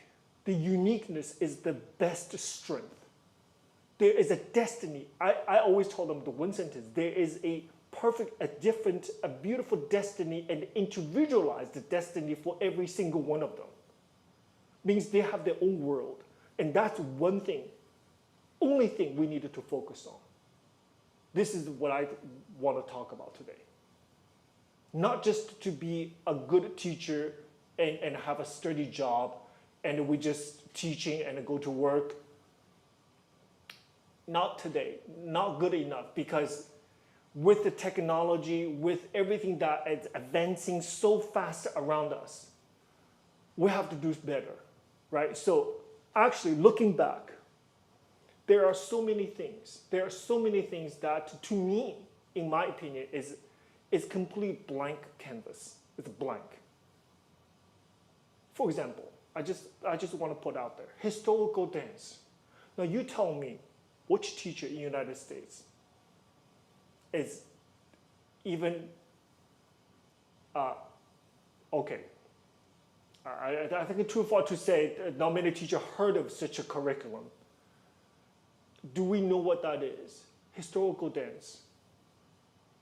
Right? So let's say in Vaganov Academy, they have a specific class of teachers to teach this beautiful, beautiful education. This is a actual, not the type of dance, it's an education. It's a early foundation for all this elegance, all this demeanor, all this beautiful feelings and sensibility in the classical ballet. Come from, yes, battement tendu and plie, and the technique class also from historical dance. This is where actually the ballet is founded, the ballet, the seed, that's where the ballet become cultivated into art form, is from that type of dance. It's called historical dance. It's complete blank canvas. I can tell you right now, in the United States, we look at it, so we have teacher training in DUCON, because DUCON teachers knows how to teach. Not only they know how to teach, they're expert in this kind of genre, in this kind of dance. It's so beautiful. Sometimes I get emotional when I hear the music and when I look at the simplicity of the steps, the simplicity. When I was a director in QF Academy, actually I had every Saturday, I had a teacher, actually Miss Anastasia Vasilieva, I had her zoomed in all the way from St. Petersburg, Russia. Saturday morning, historical class for the younger level, character class for the upper level. I had to have a teacher zoom in. This is before COVID. I'm already doing that, before COVID. Yeah, Saturday morning special class. A teacher directly teaching from Bulganova Academy, St. Petersburg, Russia.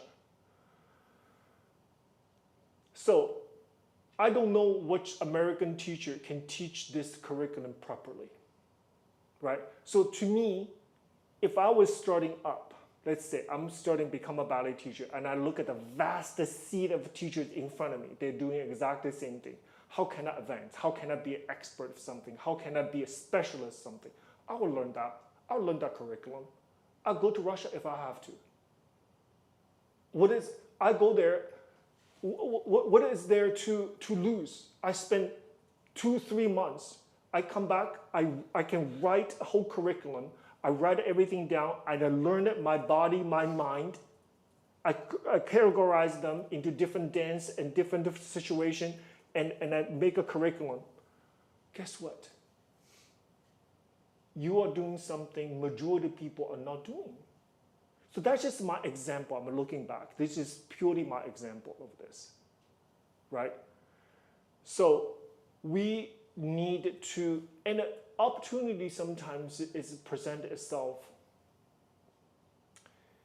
right in front of our face. And we don't, actually those examples are all around us. So for me, when did I ever become Mr. Do? I was a ballet teacher.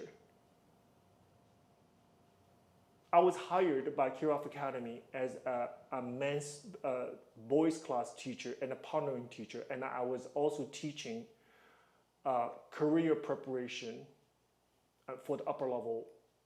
It's a lecture for the upper level graduating class. The career preparation. That's actually the class I created.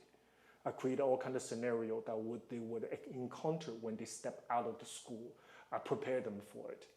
I laid out all those scenarios so they won't be lost when they're out there, right? So that's a curriculum I prepared. I created, actually. So I was hired as just my own story. I was hired as a boys teacher, a ballet teacher, and a partnering class teacher. So that's actually my specialty, believe it or not. What you just thought, teaching, coaching girls variation, was never my specialty. Because I'm a male dancer. I never had that education. My education is I can coach this boys variation, men's technique class, and the partnering. This is something, I'm a specialist in that. But at one point I realized, if you look out there, to just normal, I'm not talking about vocational, even in vocational ballet school, like government run, fine art school, there's a differentiation between the women student, girls and boys in racial differentiation in numbers, right? So I think in Europe and maybe in Russia, the very full government-run vocational schools, equal amount like my school, equal amount of girls and boys. But we already see the differences in numbers between the boys and the girls. But if we go to actual out there private schools, as a recreational schools, it could be 50 girls with 1 boy. Some schools have no boys at all. So what is my skill? If my skill is partnering class, if I don't have boys in the class, in that school, what is that skill is going to serving me in the long run, in a broader scale? So if there isn't actual boys class, what is my skill is going to do? So I have to be what? I have to venture out. I actually have to learn how to coach women's variation. I learned that skill. I pay a lot of attention, spent a lot of time in the competitions. I used to just write. And when I go to the competitions, once my students done, I just sit in the auditorium. I just sit in the audience. I watch variation for hours and hours. I was taking notes.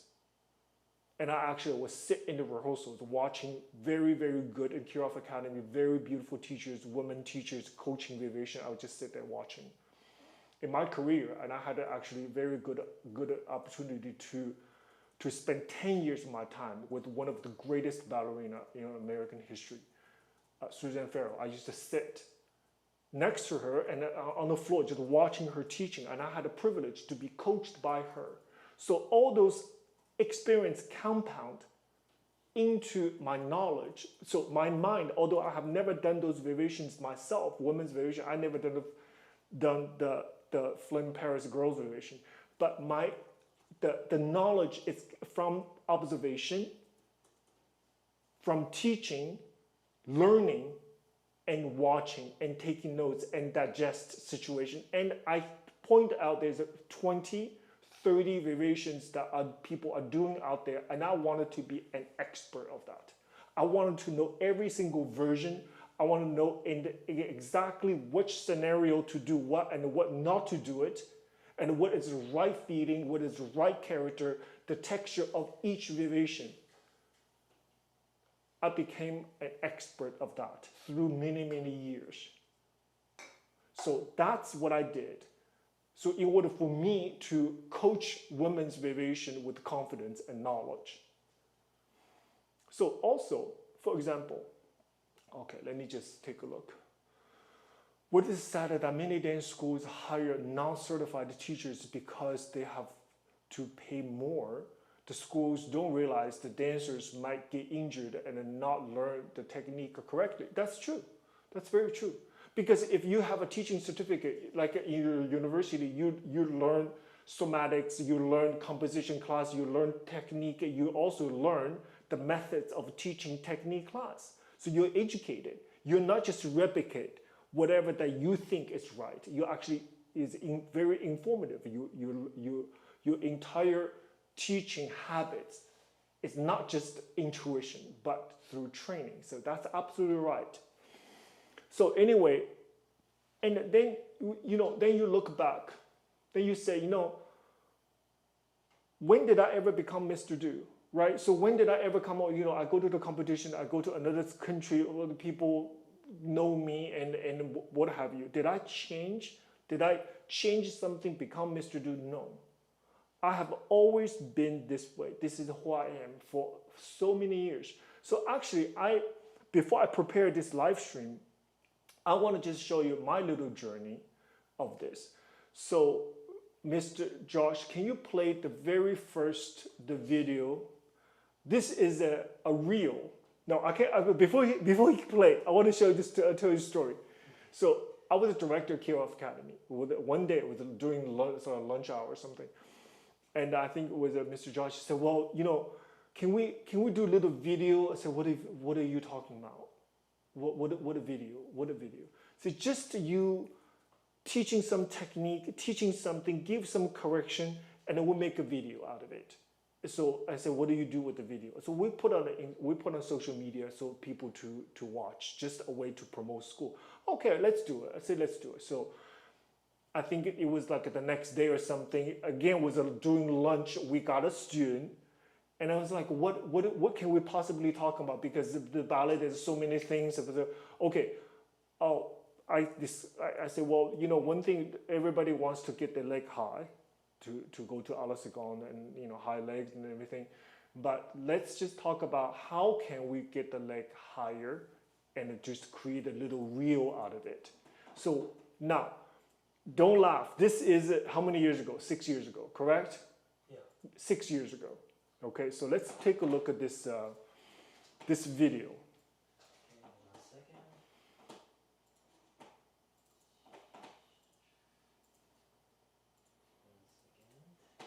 So this is a video that Mr. Joshua and I think Mr. Isaac made. So we worked together for many years now. This is probably going to 6th, 7th year we work together. So this is the very first video that we created, talk about how to get a perfect Alasagon. Okay, ready? Let's take a look.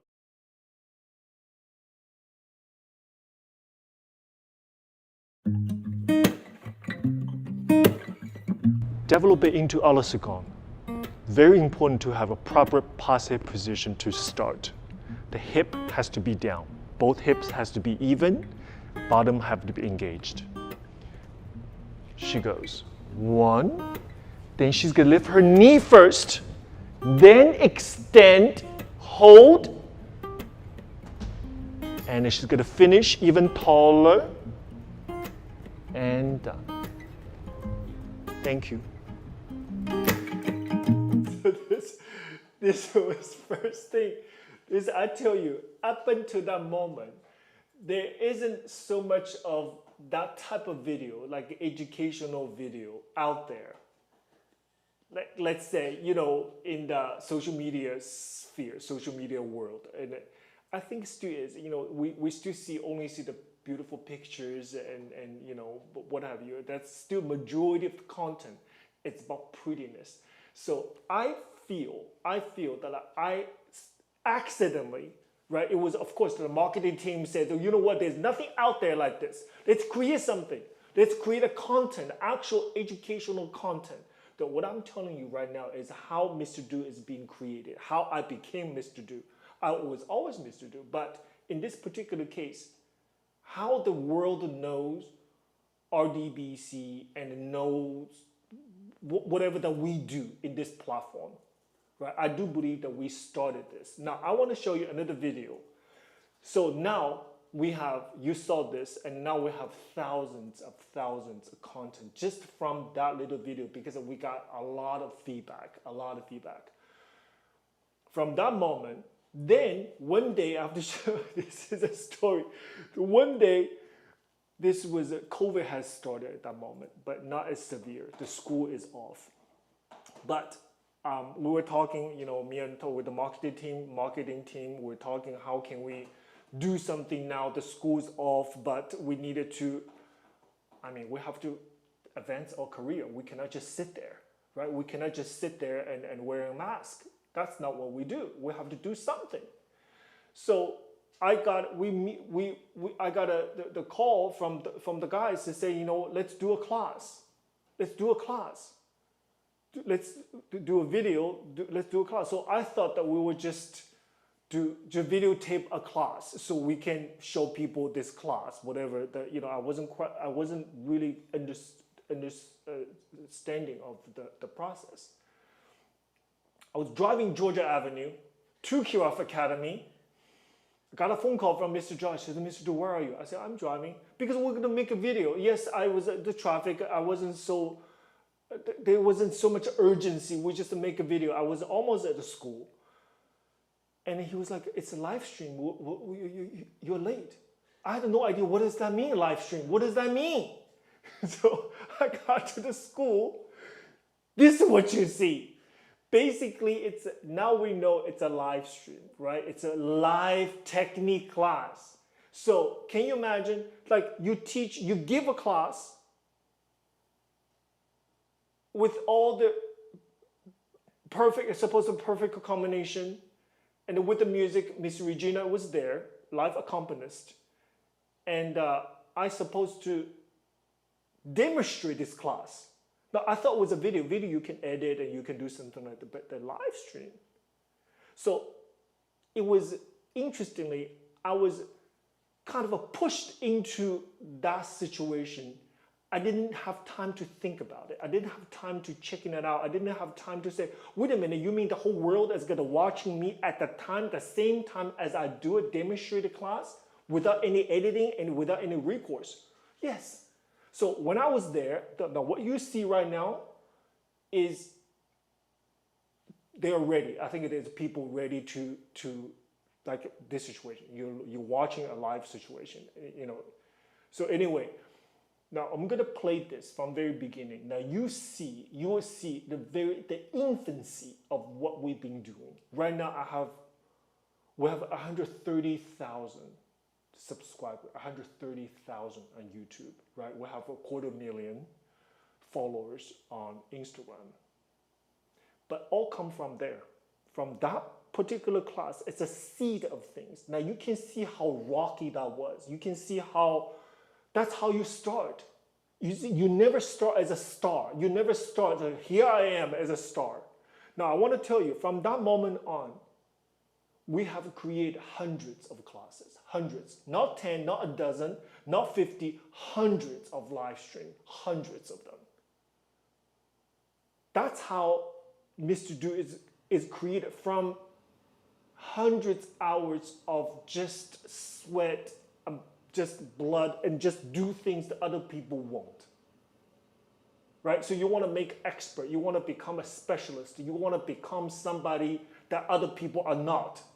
You have to do things other people are not doing, period. This is just pure math.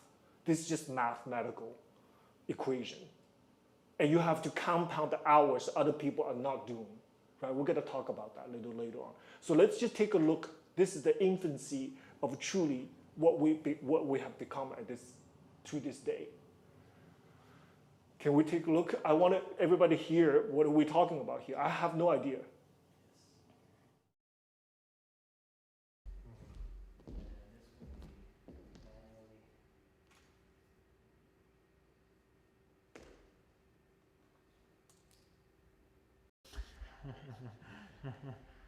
Okay, and then perfect. Let me see the. Okay, Facebook is working. Okay. I would just have you double check on the sound outside. Okay. Okay, great. I'll do. I'm going to teach.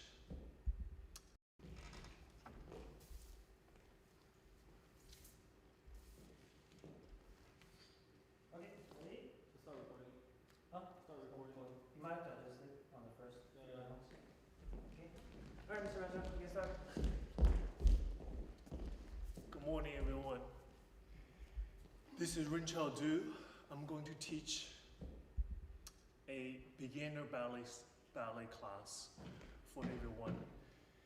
It is a truly challenging time for everybody, and first I want to say I hope everybody's healthy and well, spirits are high in this unprecedented, challenging time for all of us. I hope you're healthy, and always I feel one of the ways to combat anxiety, to combat unprepared disruption is exercises. I always found class, a good constructive class, always set my mind straight and give my body a healthy start of the day. Especially time like this, a good class is essential. So we're here at the QF Academy. We just spent the last 2 days deep cleaning the entire school, washing, scrubbing everything. This is perhaps the healthiest place, most clean place right now at this moment. And we're not gathering more than 10 people. Actually, in this room, we're gonna have 4 people here. So let's get started. And this class is really, it's a beginner's ballet class. However, truthfully, everybody can take this class. When I was a dancer, I used to always go to the school to take school classes because I found slower classes and give me a chance to recognize my body, to work on the basics. So we are just getting started, okay? This is what I'm gonna do. I'm gonna introduce the combination first. Then I'm gonna tell you 3 things that you needed to be mindful with about this particular combination, okay? So let's start. The first combination is a warm-up combination, 2 hands on the bar, okay? It goes like this. We have Tony to the side and 2, Tony to the side and 4, 5, swing to the front, 6, 7, and 8. Repeat. 1 and 2 and 3 and 4, 5, head away, 6, 7, and 8. Turn our head to the right. We go 1, 2, 3, and 4. Left side. 5 and 6, 7, 8. Right hand, circular port de bras. And 2, 3, and 4, 5, and 6, 7, and 8. Then we'll go to the left side. Couple things to be mindful with. First of all, Tony to the side. When you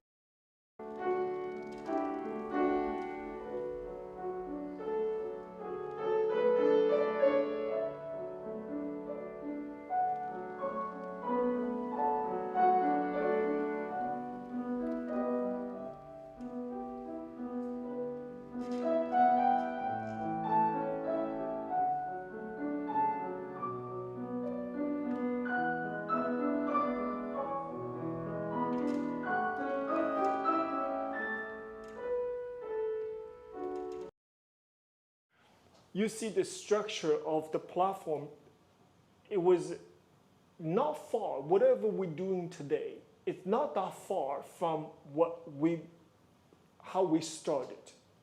But it was started from a very good idea, with a very good idea.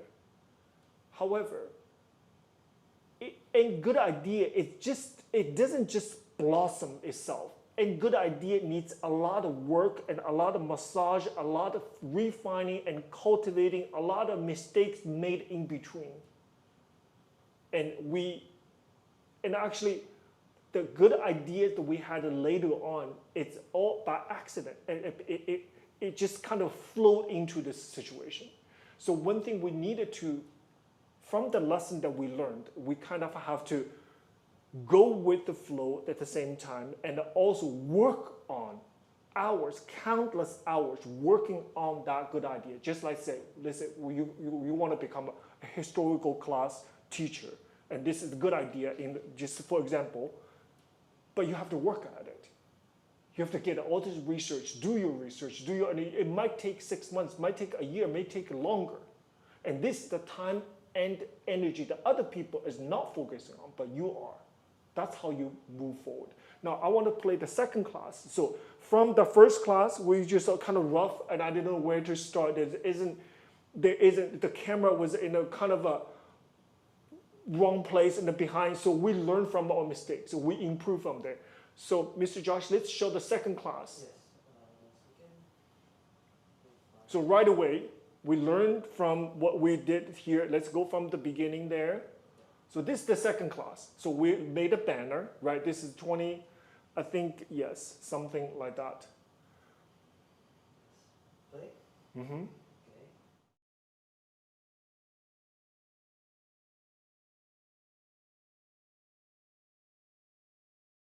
Okay.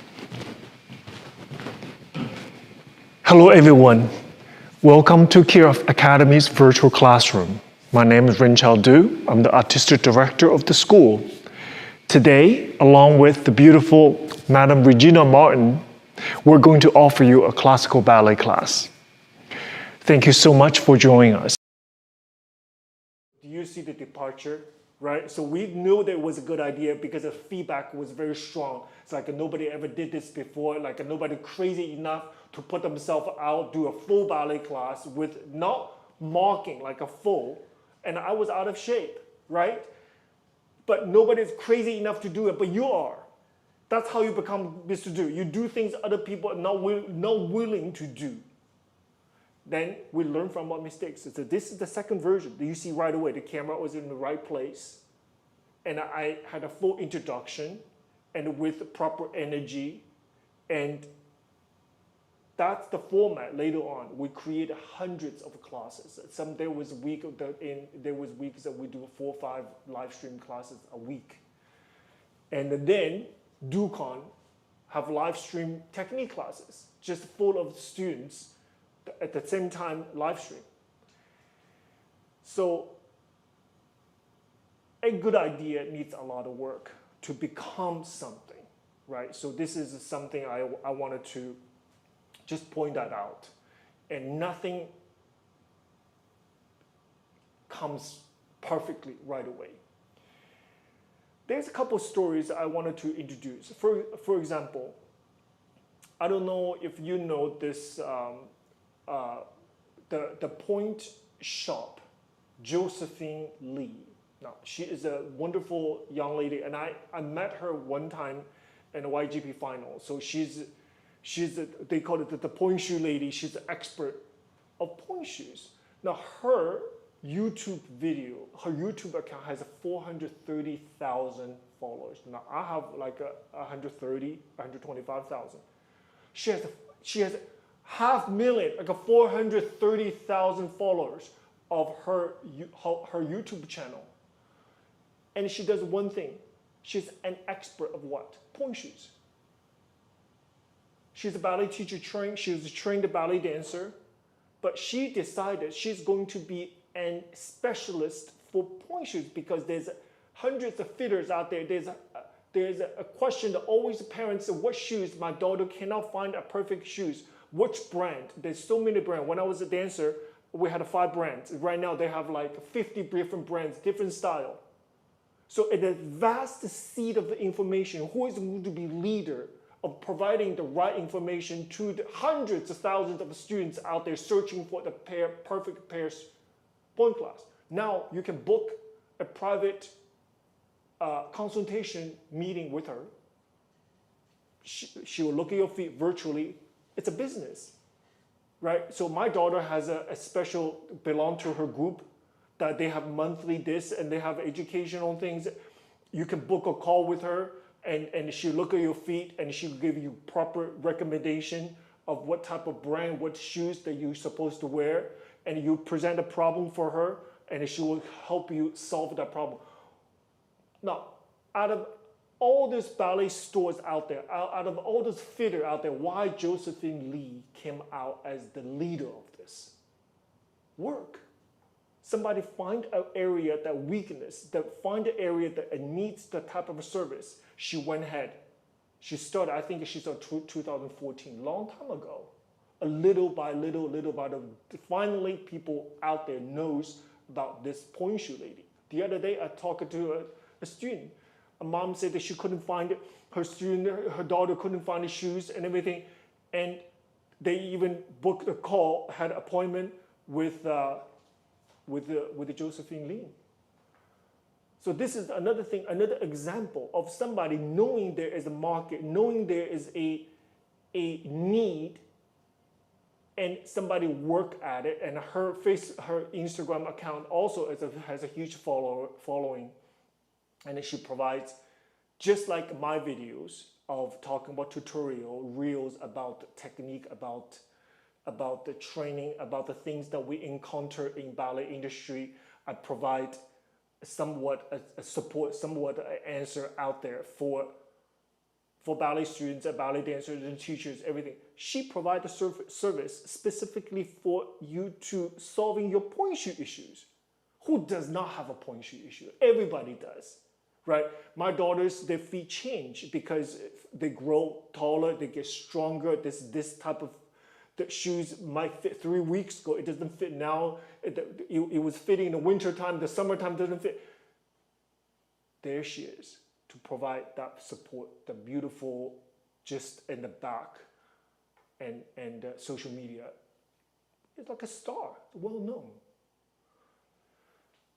A couple years ago, I had Zoom had an interview with Bryce Lee. Bryce Lee, he's a dancer with the Colorado Ballet, a soloist, and wonderful guy. We had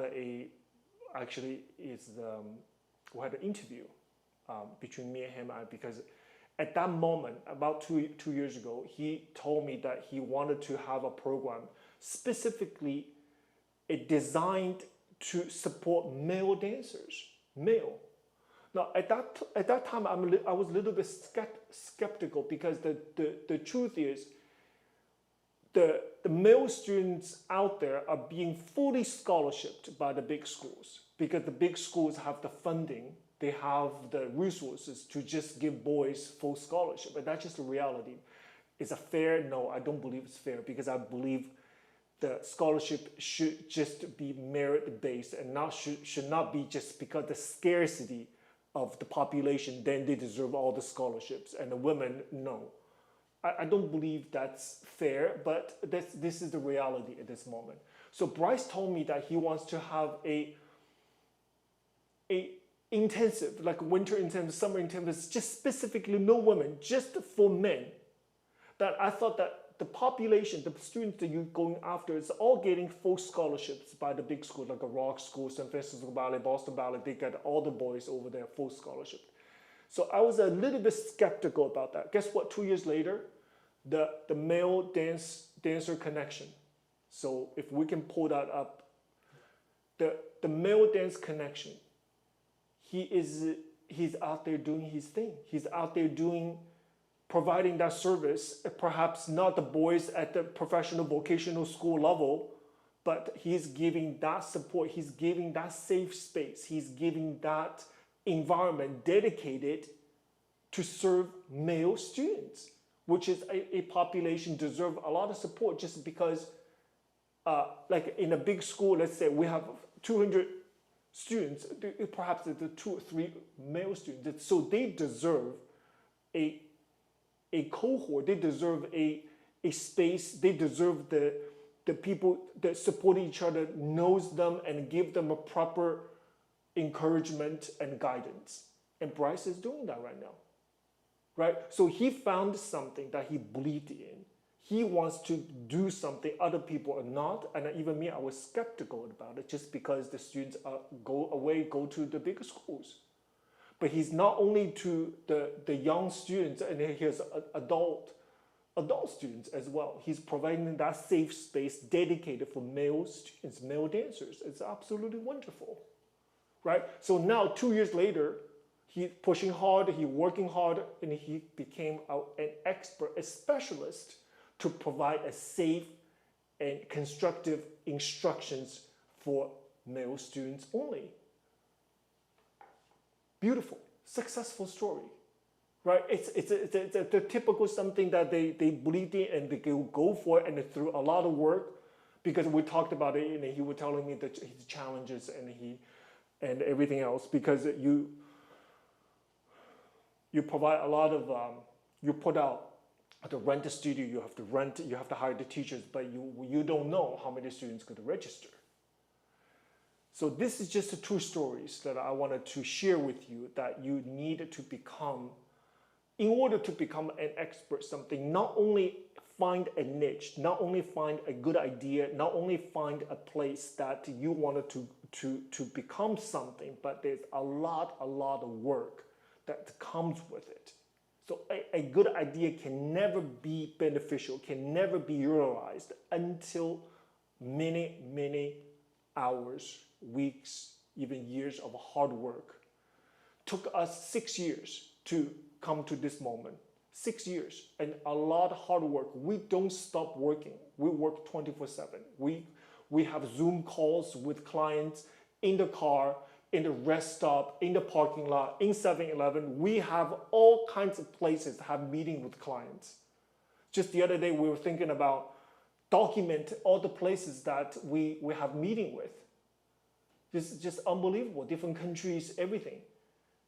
So it does take that kind of dedication in order for you to work on something, and for you to become excellent at something, right? This is something that I talk to the students a lot, and I think the adults need to hear it. Young adults, just step into your career. Also, just sheer number, I talk about the math issue that I was talking about earlier, just sheer amount of hours that you teach. Like, I always regard myself, I'm beyond just whatever that out there talking about Mr. Do this and that. I'm a ballet teacher. Comes down to, I'm not anything else. I'm a ballet teacher. I'm the most happy as a ballet teacher. That's one reason I left Kirov Academy, because I became an administrator. I found myself spend more hours in front of the computer writing emails and have meetings than spend time in the studio where my strengths were as a ballet teacher. So I always wanted to be a ballet teacher. I'm happiest in the studio, right? So I'm a teacher. I teach every single day. I teach how many hours I teach. I'm always going to do a math. I got a Monday. I teach 6 hours, Monday alone. Tuesday, I teach 5. So that's 11. On Wednesday, I teach 3. I teach about 20 hours, between 20 to 25 hours.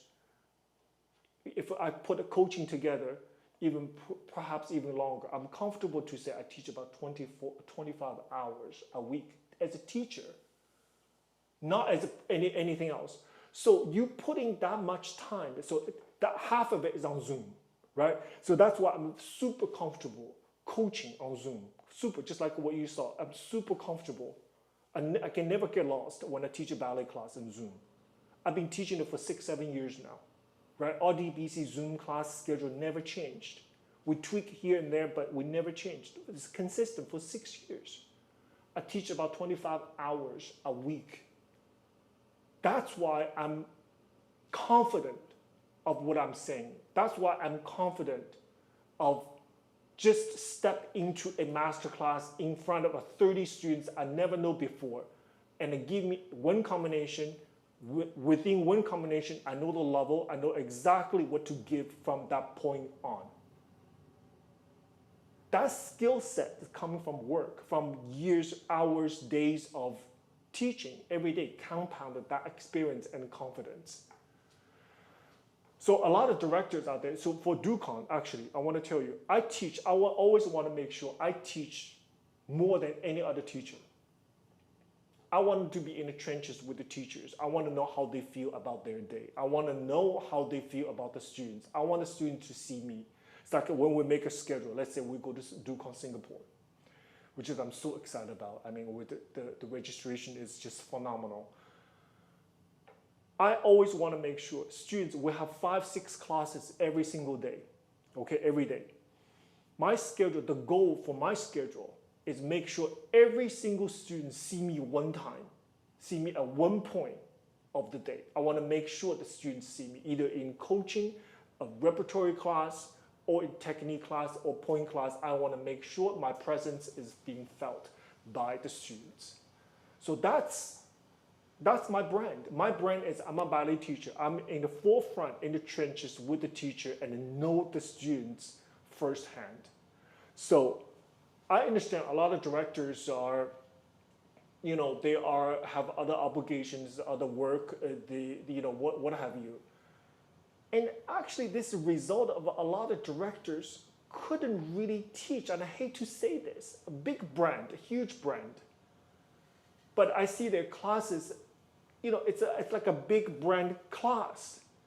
I'm talking about really get into the details, get into the coaching, really provide something so tangible, so beautiful, and really provide a difference in the results in a short amount of time. That skill set is not coming from sitting in the office and talking to people and having dinners with people. It's coming from work. 25 hours a week of teaching in the students, bare minimum, before any social media work, before anything else. Those hours compound into the experience it's like a diamond, how diamonds made. How diamonds made? Under pressure, under the pressure. It's not just like this, no. A million years under pressure becomes something so beautiful. And that's how I feel about a good professional. It doesn't just, I put myself a hat, I'm somebody. I'm Miss somebody, I'm Mr. somebody. It's fair. At the end of the day, the world, it's very fair. So this particular live stream is really, you know, for the young professionals out there. So let's take a look at the number 3. I'm figure skating coach. This is number 3. Used to be a professional athlete. And every time I teach, I get anxious and I start rushing the whole curriculum I prepared. Do you have any tips for new teachers? You know, this is such a good, you know why I said this is a phenomenal question? Because I was exactly like that. I was exactly like that. So I remember I'm going to share my experience with you. Thank you for pointing that out. One of my first class, I was a professional dancer with Washington Ballet. The school of Washington Ballet, I think one teacher called sick or something, couldn't come to the class, couldn't teach. And then the director called me, Rincha, what are you doing? I said, I'm going home. No, you're not going home. You're going to go in there teach the class. I said, do what? You're going to teach the class because the teacher got sick. There's nobody here. You're going to go teach. So I was thrown into the studio. So I remember I did not stop talking. Basically, at that 90 minutes, I was like a dictionary. I was throwing words, every single word I know about ballet. It's just like non-stop, just like exactly what you're just talking about. It's talking so fast, couldn't remember what I was talking about. I want to just give everything I know about ballet, spit them out in the 90 minutes. Seriously, I was talking about this step. I remember to this day. I want to share with you this simple port-de-bras like this. And I would talk about you have to feel like there's a garland in front of your arm. I was like Shakespeare. I was like poetry. It's like everything. It's like everything in the kitchen sink. I was coming out of my mouth. Seriously, we're all on the same boat. I know exactly what you're talking about. I know because in the beginning you're so worried about not doing enough. You're so worried about self-critique. You know, our biggest critic is ourselves. We always worry that we're not doing enough. We're not worried. We always have to prove to ourselves. And I have to share with you, I also gone through a period of, my class was so complicated, I'll tell you. It was just so complicated. It was like a fight between me and myself. It's like I have to come up something so fast, so complex, and it's so extreme to prove myself like I'm worthy of something. I remember I was teaching adult class. The school director got sick. I always thrown in a situation like this. That's how I start teaching adult class, actually. 7:30 to 9. I was like dance 6 hours already, drive to Rockville, and teach 7:30 to 9. That was like the ground for me to prove myself as a teacher. It's like my third time as a teacher. Like I was giving the most, I think it was George Ballantyne. I thought that was George Ballantyne. I give the most exciting, just craziness, completely detached with what they're capable of, right? So actually, to overcome that, I have to say, there is an arc, a trajectory. There is an arc because everything that I felt I needed to get through this. I needed to have a moment, have those weeks, have those classes to prove to myself that I'm somebody. Then I've gone through a period of time I'm complete silence, craziness. It's like I don't give corrections. I feel like, you know, I want to give students space. I want to let them to feel. You know, I've gone through every version, every type, every style. I think that's a process. I hate to say it. That's a process. You have to allow the process, right? But what I did to overcome that is I do reflect. I do look back to say, what can I do better? I mean, as you can see, those live classes, we always talked about, and what can we do better? Even this live stream, right? We figure out things that we can improve. So first, let that go, because that will happen. In fact, the fact that you wrote it, you say, I'm talking so fast, I'm so nervous, I talk so fast, I don't even know. Having that realization is step one already. You're already heading in the right direction because you already know that you are doing something not quite right, right? So the next step is, what can we do to fix it? So it's the easiest thing. It is not I talk less or talk slow because you're having problem too, right? So but I think one thing I always believe this strategy. I always believe there should be a strategy of everything, right? So as you teach, I think one thing we have to allow ourselves to do is take a deep breath. Take a breath in between sentences. That always helped me. Like for example, right now, when you take a deep breath, it slows you down. It gives you a time to reflect, give you a time to think, give a little bit of a space between the sentences, right? So why we talk so fast? Because we forget to breathe, right? When things come out of our mouth and we forget to breathe, we are like high ramped up like this. So make sure you take a deep breath in between. Yeah, number one, that's just overall strategy. Number two, have a plan for your class. A lot of times I feel there's a couple years when I having that kind of curtain speech, I was very animated. I was talking very fast, a lot of energy. Compared to now, I'm calmer, just like having a conversation. So it's easier to communicate with the students just like normal people. Not thinking you're a teacher, you're an instructor, just the normal people, like having a normal conversation. So when you think about have a normal conversation, the speed and the content, the words that you use are normal.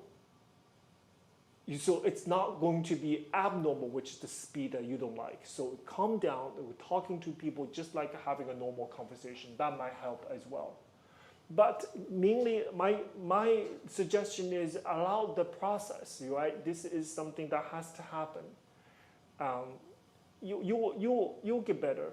Believe me, you will get better. And also, one more thing, my suggestion to you is, you don't need to tell people all of your knowledge at once. When you see something, let's say you're teaching, let's say you're figure skating, I think you and I are similar. You teach a phrase and you give corrections. So sometimes when you look at a phrase, let's say a dance like a figure skating, let's say, I don't know you guys count or not, let's say 2/8 worth of material.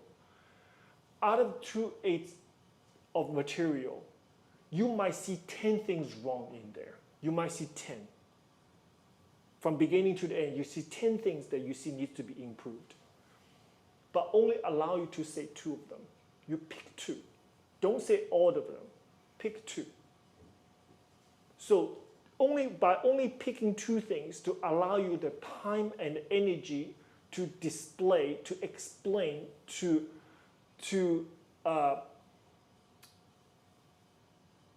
express yourself very good, because in the 10 things time span, you only use the time supposed to allow for the 10 corrections, only dedicate on 2. So you give more time for you to express, for you to explain, for you to provide and share your thoughts, and allow the time for them to fix it, right? Then next time, pick another 2. So don't just give 10 corrections at once. This is when we ramped up talking too fast. And actually, the correction itself doesn't make any results, just because there's only so much a student can take the corrections at one time. And before their morale, before their confidence erodes, that we don't want to see. So take a deep breath and have a strategy of your class. And also, when you give a correction, don't give all of them, just give 2 of them. So that would be my suggestion. Is there another question? Maybe we can take another question. Just one expression. Okay.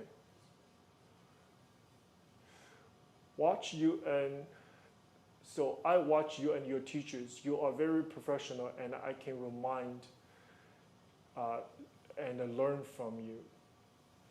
So this professional part. So this is kind of a segue into my next my next question. Was it's kind of multi-parts, but the question is, besides dance, like we're dance teachers, besides dance, what else are we teaching our students? Besides dance, we're dancer, the figure skating coach. Besides teaching them skating, and we teach them dance, beyond that, what are we teaching to our students? What are we preparing them for? What are we preparing them for? So this is something that I think I wanted to talk about, segue into something like this. So a dance teacher teaches dance, a figure skating teacher teaches skate, right? So I think before anything else, before we are figure skating teacher, before we're dance teacher, we're educator, we're teachers. So when we say we're Miss So-and-so, Mr. So-and-so, when we have a hat of a teacher on, I believe we teach them more than just the trade itself, more than just the dance, or more than just the skating itself. So first, I want to list a few things. First, we teach them how to learn. So it's like I give somebody fish, or we teach them how to fish. So our job is not just give them a skill of how to dance, but in the process, we teach them how to learn anything, how to learn. So to me, it is very, very important that we explain to the students how to use their mind to process the information. Because right now, look, if we want to learn something, we just computer, internet, right? So don't give me started AI, because AI will just tell you things that you don't even need to know. They know everything. So in our particular case, the issues with students, with our human race or mind, the development of mind, I do believe in the last 150 years, our brain has vastly outgrow the pace of our body or brain. So the things that we have invented, the innovation part of our human race last 150 years is just absolutely crazy, phenomenal. And we don't even have the capability to imagine the next 150 years the world's going to be like, right? So we talk about AI. AI is going to truly revolutionarily changing our world in ways that we can't even recognize in this particular case. So as a teacher, our job is to me, it's almost spiritual. To me, our job is almost has to be put in a place beyond our imagination or responsibility. Just because I do believe humans intelligent, while this innovation is ramping up, but how our mind worked to get us here in the last 150 years is going to erode. Our ability of process information, ability to handle difficulty scenarios, setbacks, failure, that part of our human race is going to erode in the next 100 years. That is for sure. Just because we are going to more and more lack those opportunities for us to encounter setbacks and difficulties and the things that need to use our human brain to solve.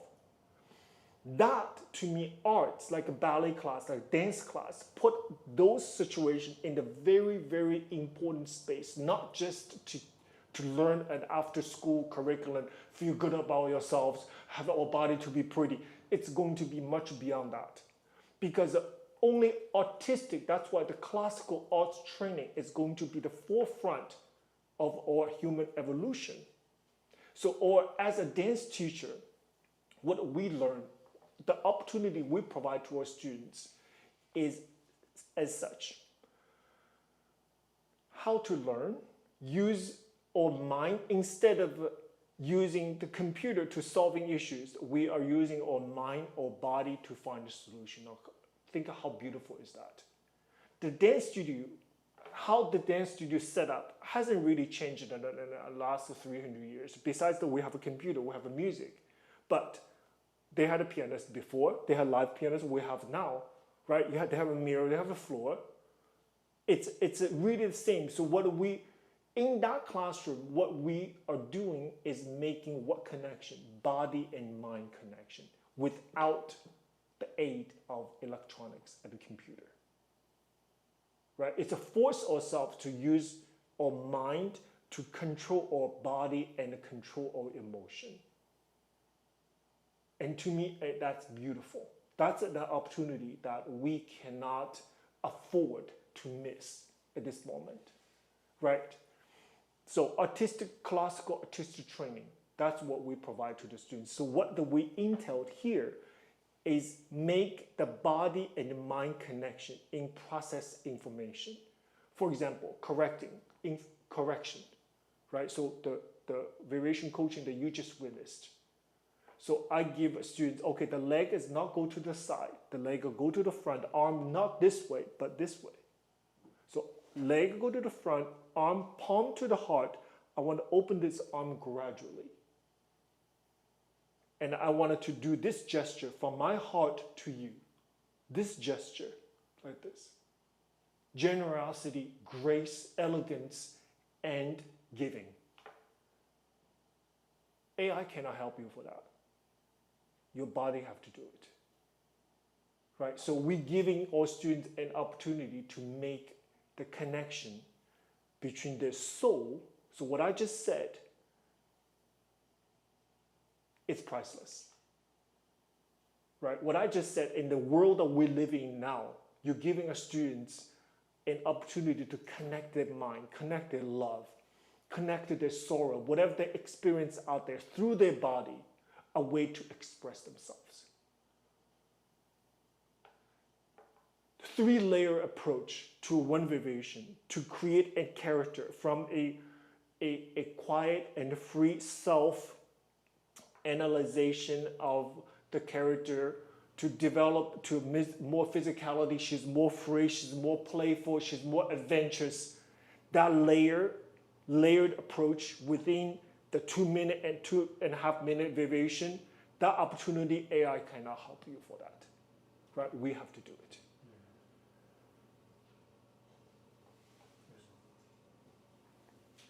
Okay, let me just continue on my thoughts here. And what else we're teaching? A way to cope. To cope what? To cope with setbacks and failure. The kind of setback is not like I'm typing in a computer program, didn't work, okay, I'm gonna use another program. It's not like that, right? It is a setback. Let's say you go to a competition, let's say you learn a variation. Let's say that girl, Claudia, did the triple pirouette. And just that I needed just a little bit more and to be completely successful. But there's always at the end, she felt that there's something that not allowing her to have a perfect finishing. Guess what? That is a perfect opportunity for her to reach her inner strength, to give herself an opportunity to overcome this deficiency in confidence, to give herself, her body, her mind, a chance to recognize her strength and her way of coping setbacks. And how do we overcome those setbacks and move forward in a brand new way? So one day, maybe now, maybe tomorrow, she felt she did the 3 turns just like how I asked for, and she finally go to the beautiful plie.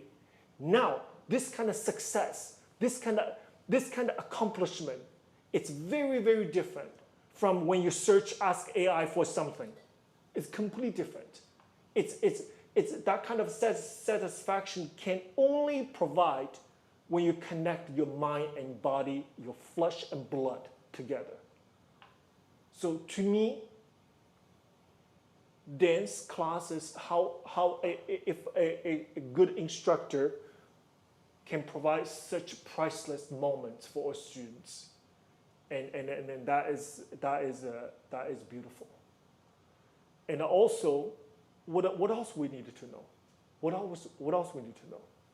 History, arts, music, culture, elegance of life. How about that? Right? That's something that can only happen in the scenario where there's a mirror, where the teacher in front of you to showing you from my heart to you, to give this presentation, to show you, to demonstrate this beautiful movement, and for you to mimic what I just did from my heart to you, or talking to somebody, or having a beautiful conversation with just such a beautiful gesture with the arm below the shoulder, one hand in front, heart, palm to the heart like this. And for her supporting leg to go over her point to truly find the balance. And that is the elegance of life. It's not just a success in a dance step, but every little bit of the success, it offers the type of happiness there's nowhere else can produce the same. History, nobody ever talk about history anymore. Arts and history and music, everything that we have over here, come to this day, it's all come from or experience compound together as a human race to come to this day, and all the decisions we make all have influence from our past.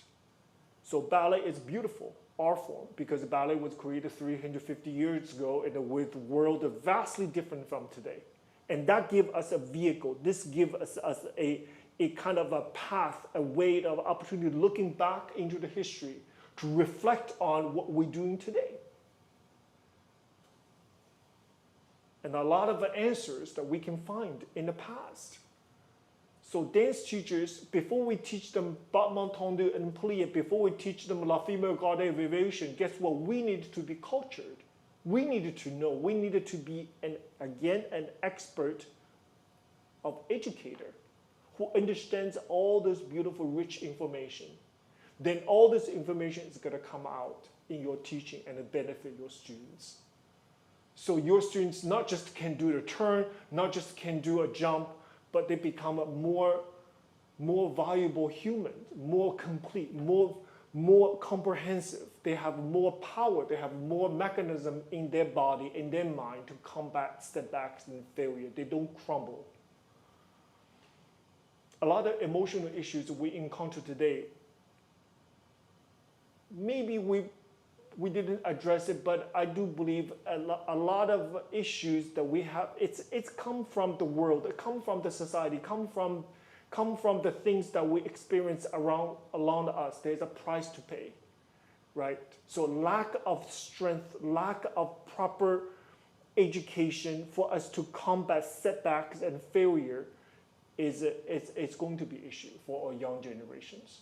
So, however, ballet class can fix that, because in everyday ballet class, you can always find something to work on. You can always find something that can be improved. However, you can also find something to be celebrated. You can always find some success in one ballet class.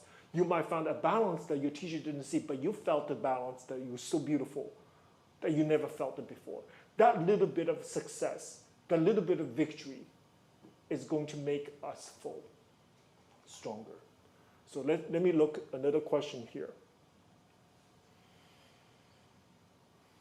How to help students to stay calm on stage other than preparing physically? How to help prepare the mind?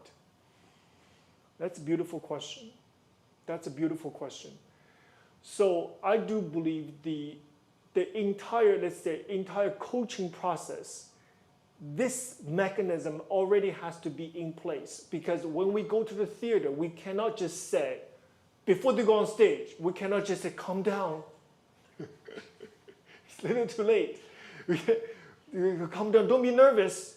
It's okay, no matter what you do out there, and it will be fine with the shaky voice of ours. Because remember, this topic oftentimes we avoid. We don't really talk about it, you know. But I believe instead of talking, instead just because they can't really calm down if we tell them to. Because the situation made them, like when you go to the competition, you look around and you look at all this pressure, they're not just gonna be relaxed just because you told them so. So to me, preparation is important, okay?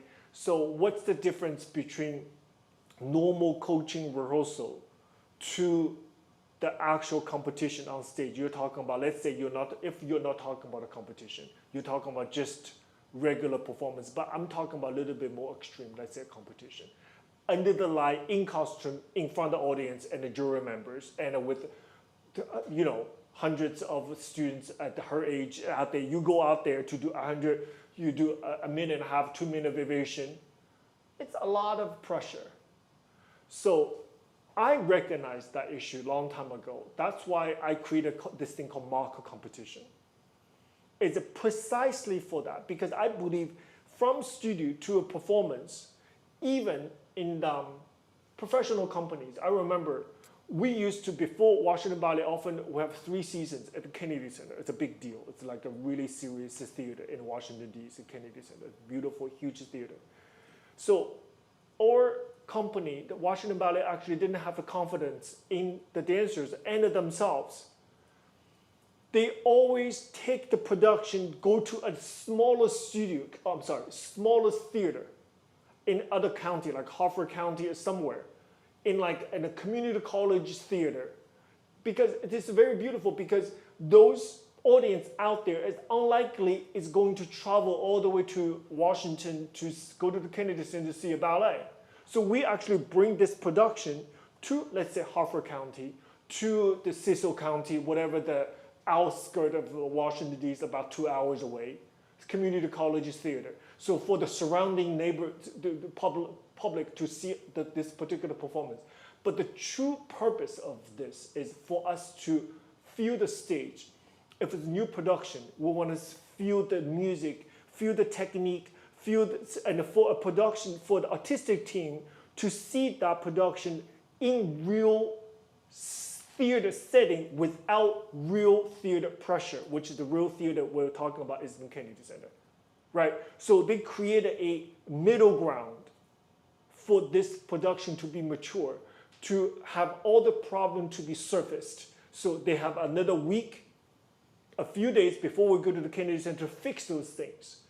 For the dancers, things that we feel nervous, not sure, having opportunity to work that out in the community theater, college theater.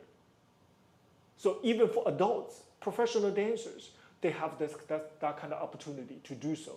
So what do we have for a 12-year-old, right? From the studio directly onto the stage without something in between.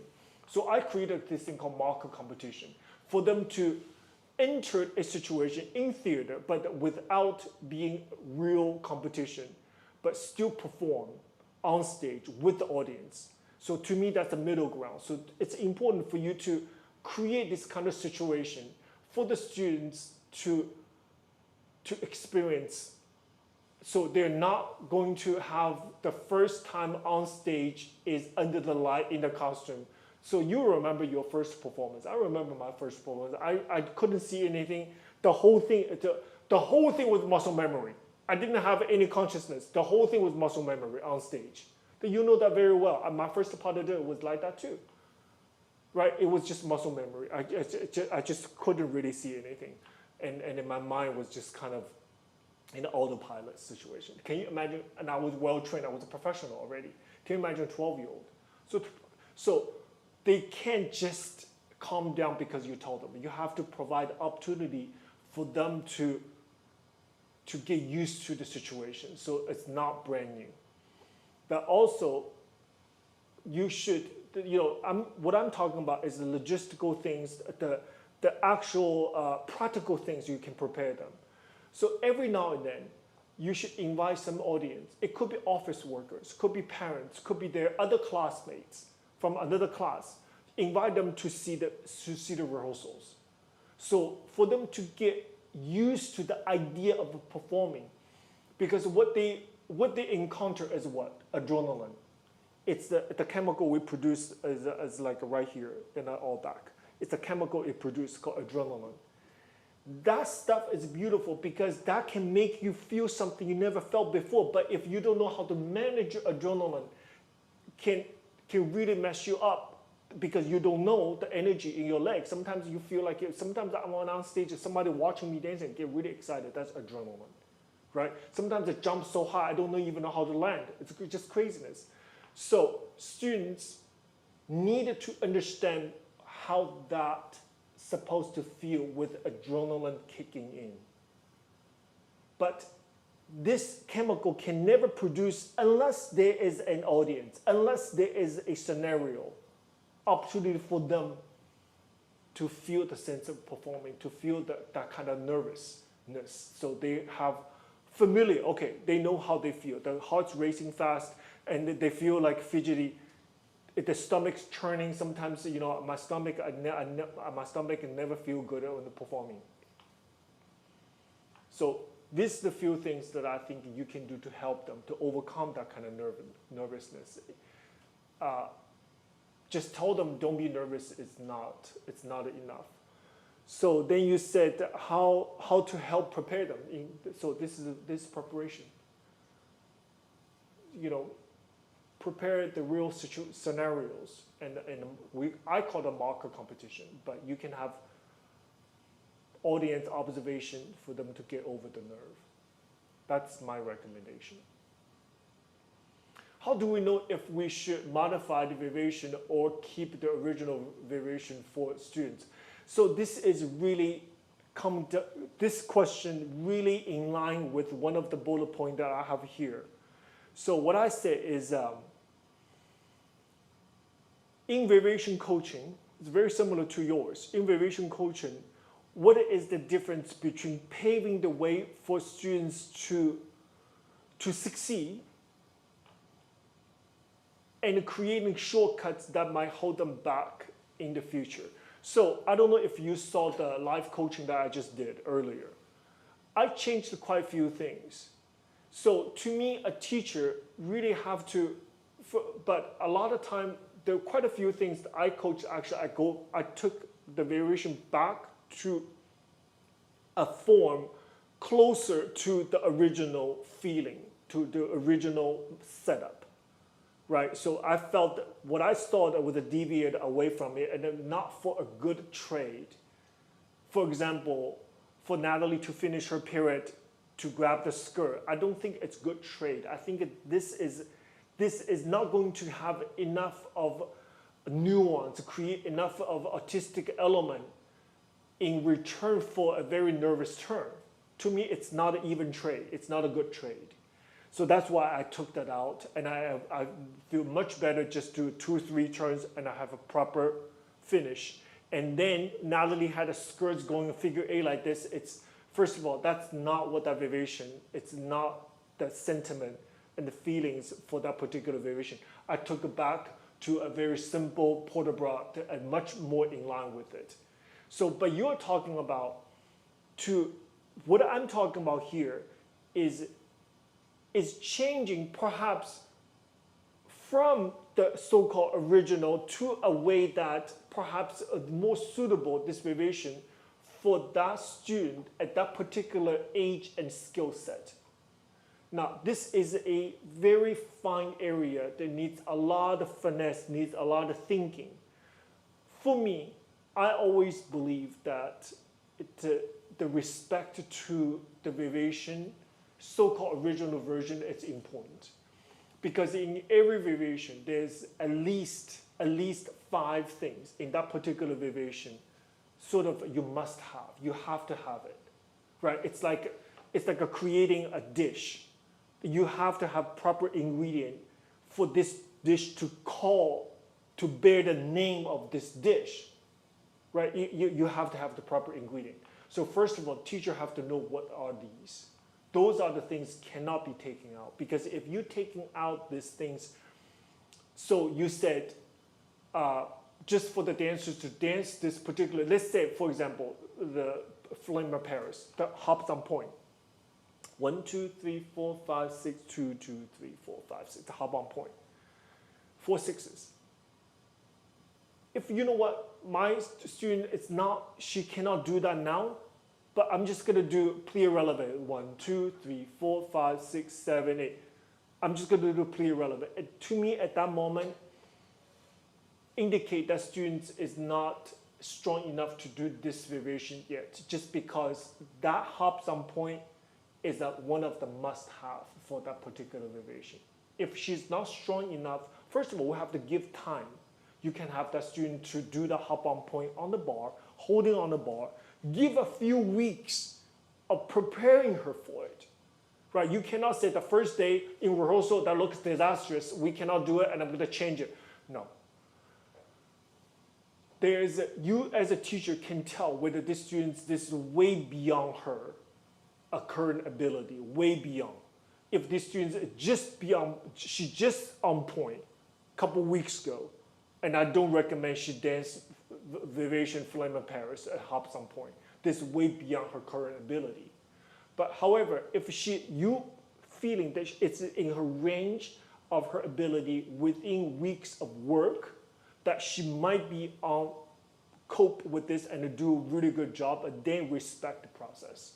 Cannot change it. You cannot change things just because at first glance it didn't work, and you know you're skipping the entire process. So you say, how do I modify it? Modified, there's a couple ways to do this. First of all, if it's 2 turns, you take double period, become a single period. That's a perfectly good way to do things for younger students. She's not ready for double period on point yet. I do a single clean and finish. That's a beautiful, respectful way to me, it's in line. First of all, we have the respect for the variation. Second, in consideration this young student, she's not ready for the double, we do a single, but the form is there. Even we take the whole period out, we can just do a soutenu, passe, plie, releve. That's totally fine. But if I'm going to take the entire step, let's say Coppelia, da da da da da da da da da da da, I'm just going to do balance, balance, balance, balance. No, you cannot do that. Right? I have seen people do that in competitions. I have seen one student to do that variation. The entire variation used that music, but there isn't a step from that variation. So as a ballet teacher, you know the difference. There is things that can be altered, can slow down. Maybe 4 sets become a slow 2 sets. This all, but the skeleton, the frame of the variation is still recognizable, but it just loose a little bit, not so dense. We take some stuff out, but the structure is still there, right? So this is the differences between respecting the choreography, but still allow the student to have opportunity to participate. So that's my take on this. For example, in Giselle, so she goes little glissade. She goes the little glissade, piqué, arabesque, and she goes to the penché. Well, that's a signature step of that variation. So I see students to do just the piqué, arabesque, and go to plié. It's not the same. It's not the same, right? So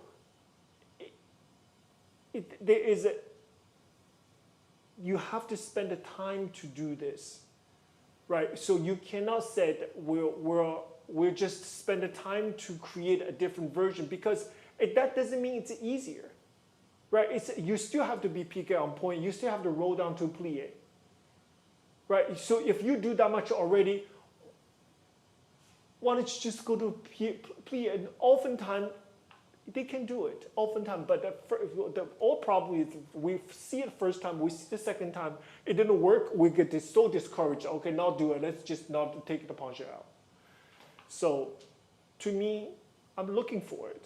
You have to have it. The last manège, the piqué turns, you have to have that speed. That's the essential, that is the center, one of the centerpiece of because everything's so slow, everything's so sweet, everything's so controlled. The end, the furious, fast, energetic piqué turns, that manège, you have to have that speed. If you cannot have that speed, you have work on it, but if it's too far out of your ability, you cannot do that variation. So to me, the penché, the hop on point, and the last manège, the piqués, if you cannot do these 3 main ingredients after this far from your ability, then you have to look for another variation. Certain things you cannot change.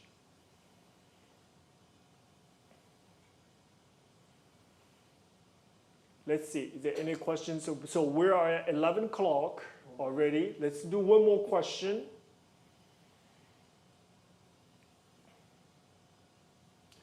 How to teach and apply in every class the artistry, and then not only excellence on technique by your experience, and what tip can you... Beautiful, beautiful question. To me, 3 things represent artistry in the technique class. 3 things. First, musicality. Now, the way we use music, so the music choices, I prefer live accompanist, but if I don't have it, the music I choose for each combination is absolutely critical, so important for me. Just because the music, instead of teachers, beyond teacher yelling. So how do we water down teachers yelling? It's the beautiful music. The beautiful music is like oxygen. So not just the melody to be beautiful, but the texture itself has to be absolutely appropriate. The speed, the texture, the sensibility, and the color, and the storytelling of the pianist's right hand. The left hand is what? Rhythm. That's a bass. That's the speed in which we follow. What is the right hand of the pianist? Right hand is a soul. Right hand is all emotion. Right hand is all imagination. It's all feelings. It's her right hand. So we have to listen both hands when we listen to the music. So each combination, let's say round the genre, often there's 3. So 1, 2, 3, 2, 2, 3, 3, 2, 3, 4. You have to have this kind of sensibility because music is one of the most important element, most important ingredient to access a student's soul. So you're talking about artistry. Artistry is a feeling, it's a sensibility, it's emotion, it's elusive. It's not something you can pinpoint. But you can.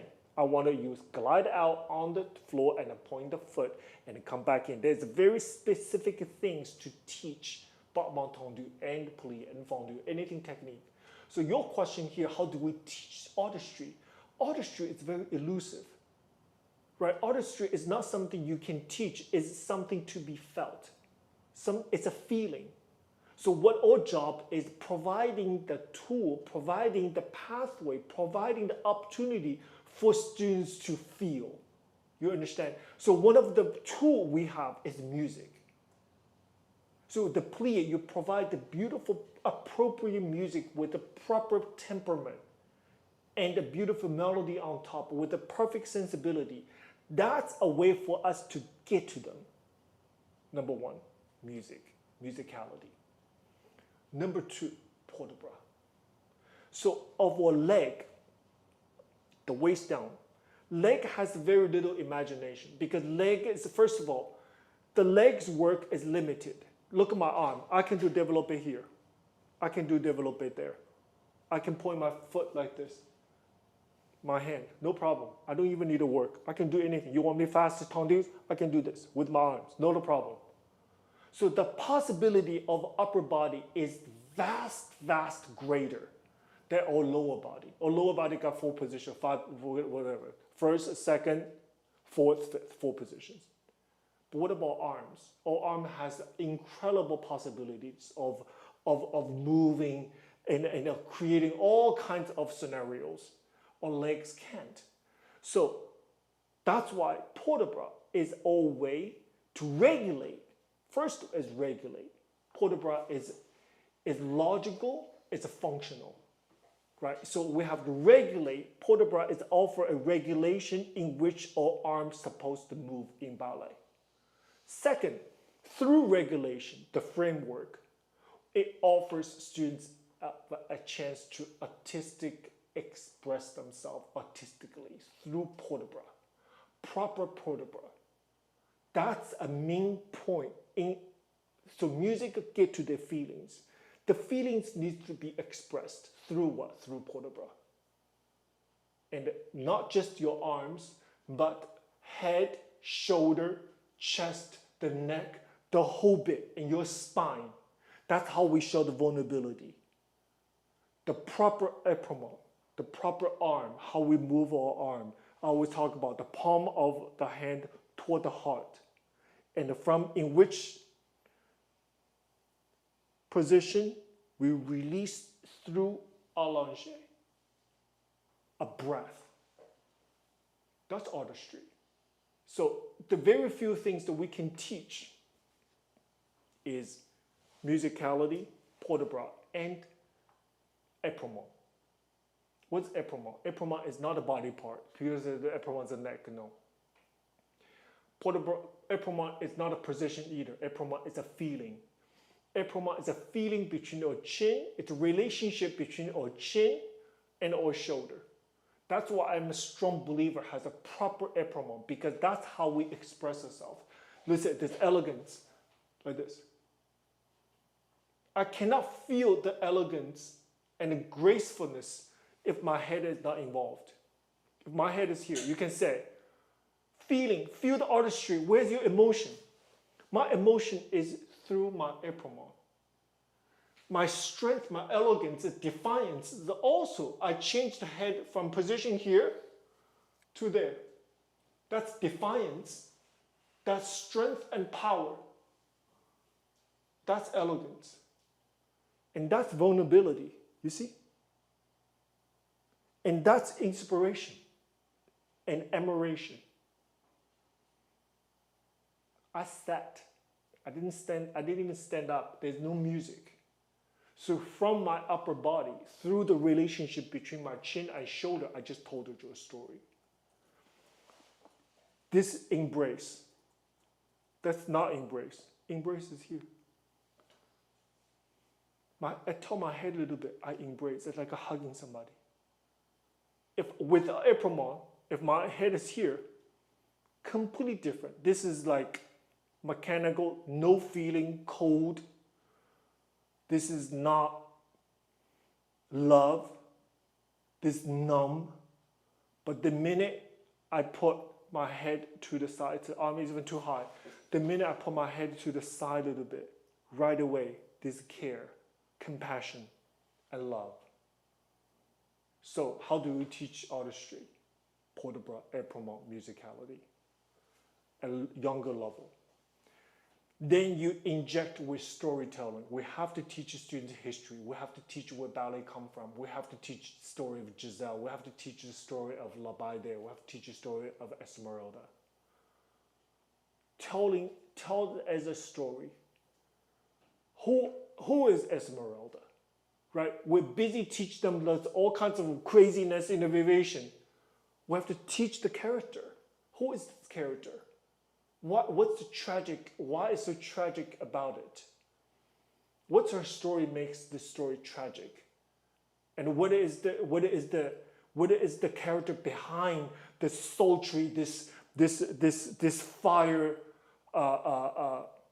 It's a vulnerability. She's very vulnerable. She's very loved. When you see it's what's just on surface. Storytelling.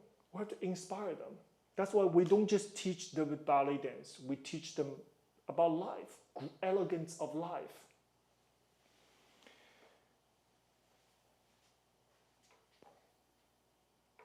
Also books. People don't read anymore, right? You have to read the books. You have to the classical movies. This is all a part of the enrichment of life. So this is so we talked a lot today and about some topics. I think it's important, and I think this is something for us to reflect on. And I want you to know that I am continue to be your champion. I'm here to support you, and we support each other. I think through, I want to share my story and my vulnerability, my setbacks, my failure to you, that for you to see, you and I are completely the same. We're completely the same people. That the only thing is that I think what I do wanted to share with you is I've been talking throughout this entire time is that work hard behind a good idea. A good idea itself is not going to make you a star. It's not going to make you an expert and specialist. It's a lot of countless hours of work and setbacks. You don't give up. Not all the virtual classes were successful. There's sometimes it's not successful. We have encountered countless dire moments in our careers. But don't give up, pushing forward, and so we're here to support each other. So I want to thank you, everybody. This has been 3 hours on Friday night, and for overseas it's Saturday morning. So tomorrow morning, and we're gonna have another live show. 8 o'clock in the morning, am I right? New York time, Eastern Standard Time, another live show, 8 o'clock. So when I tell you we work hard, we do. I'm not just saying we work harder than anyone else, and I'm proud of it. I'm absolutely proud of it. Actually, Mr. Josh is gonna stay here right now in my house. So, we just work. And for those of you who haven't signed up for DUCON, please do. We have DUCON Winter. I have a very few spots left for students anyway. So, it's from December 18th through 23rd, here just right outside Washington, D.C. Please, this is where we imagine what I just did to Natalie, Claudia, Hanny, those girls. Imagine if I see them every day for a whole week. Just imagine the improvements. It's just going to be unbelievable. So this DUCON is dedicated for variation coaching alone. You know why? Because spring, right after Christmas, it's going to be hit the peak of competition season. So while other students are doing their Christmas shopping and drink hot chocolate, you are working so you can shine later on that stage, not to be nervous and have all this stuff worked out, because we'll have marker competition on the last day. So for you to feel all phenomenal, ready for your spring competitions. Then we have DUCON Asia. Malaysia, Mr. Josh is going to put out the information for you. Start the late May, we're going to be in Malaysia for 2 weeks. So another phenomenal experience for everyone, just beautiful teachers. And Singapore, we're going to have our very first classical ballet competition. And of course, is manage the stress, transparency, scoring. It's going to be like phenomenal. 2 weeks Malaysia, 1 week in Singapore.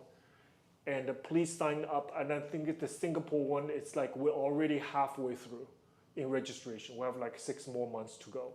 So this thing I expect is going to be sold out before 2026, you guys. Okay? So please, if you haven't registered, don't waste another day, and let us be a partner. Let us improve you. And I'm confident I can do that. Okay? See you tomorrow morning. Thank you. Bye-bye. Appreciate your time. Thank you so much.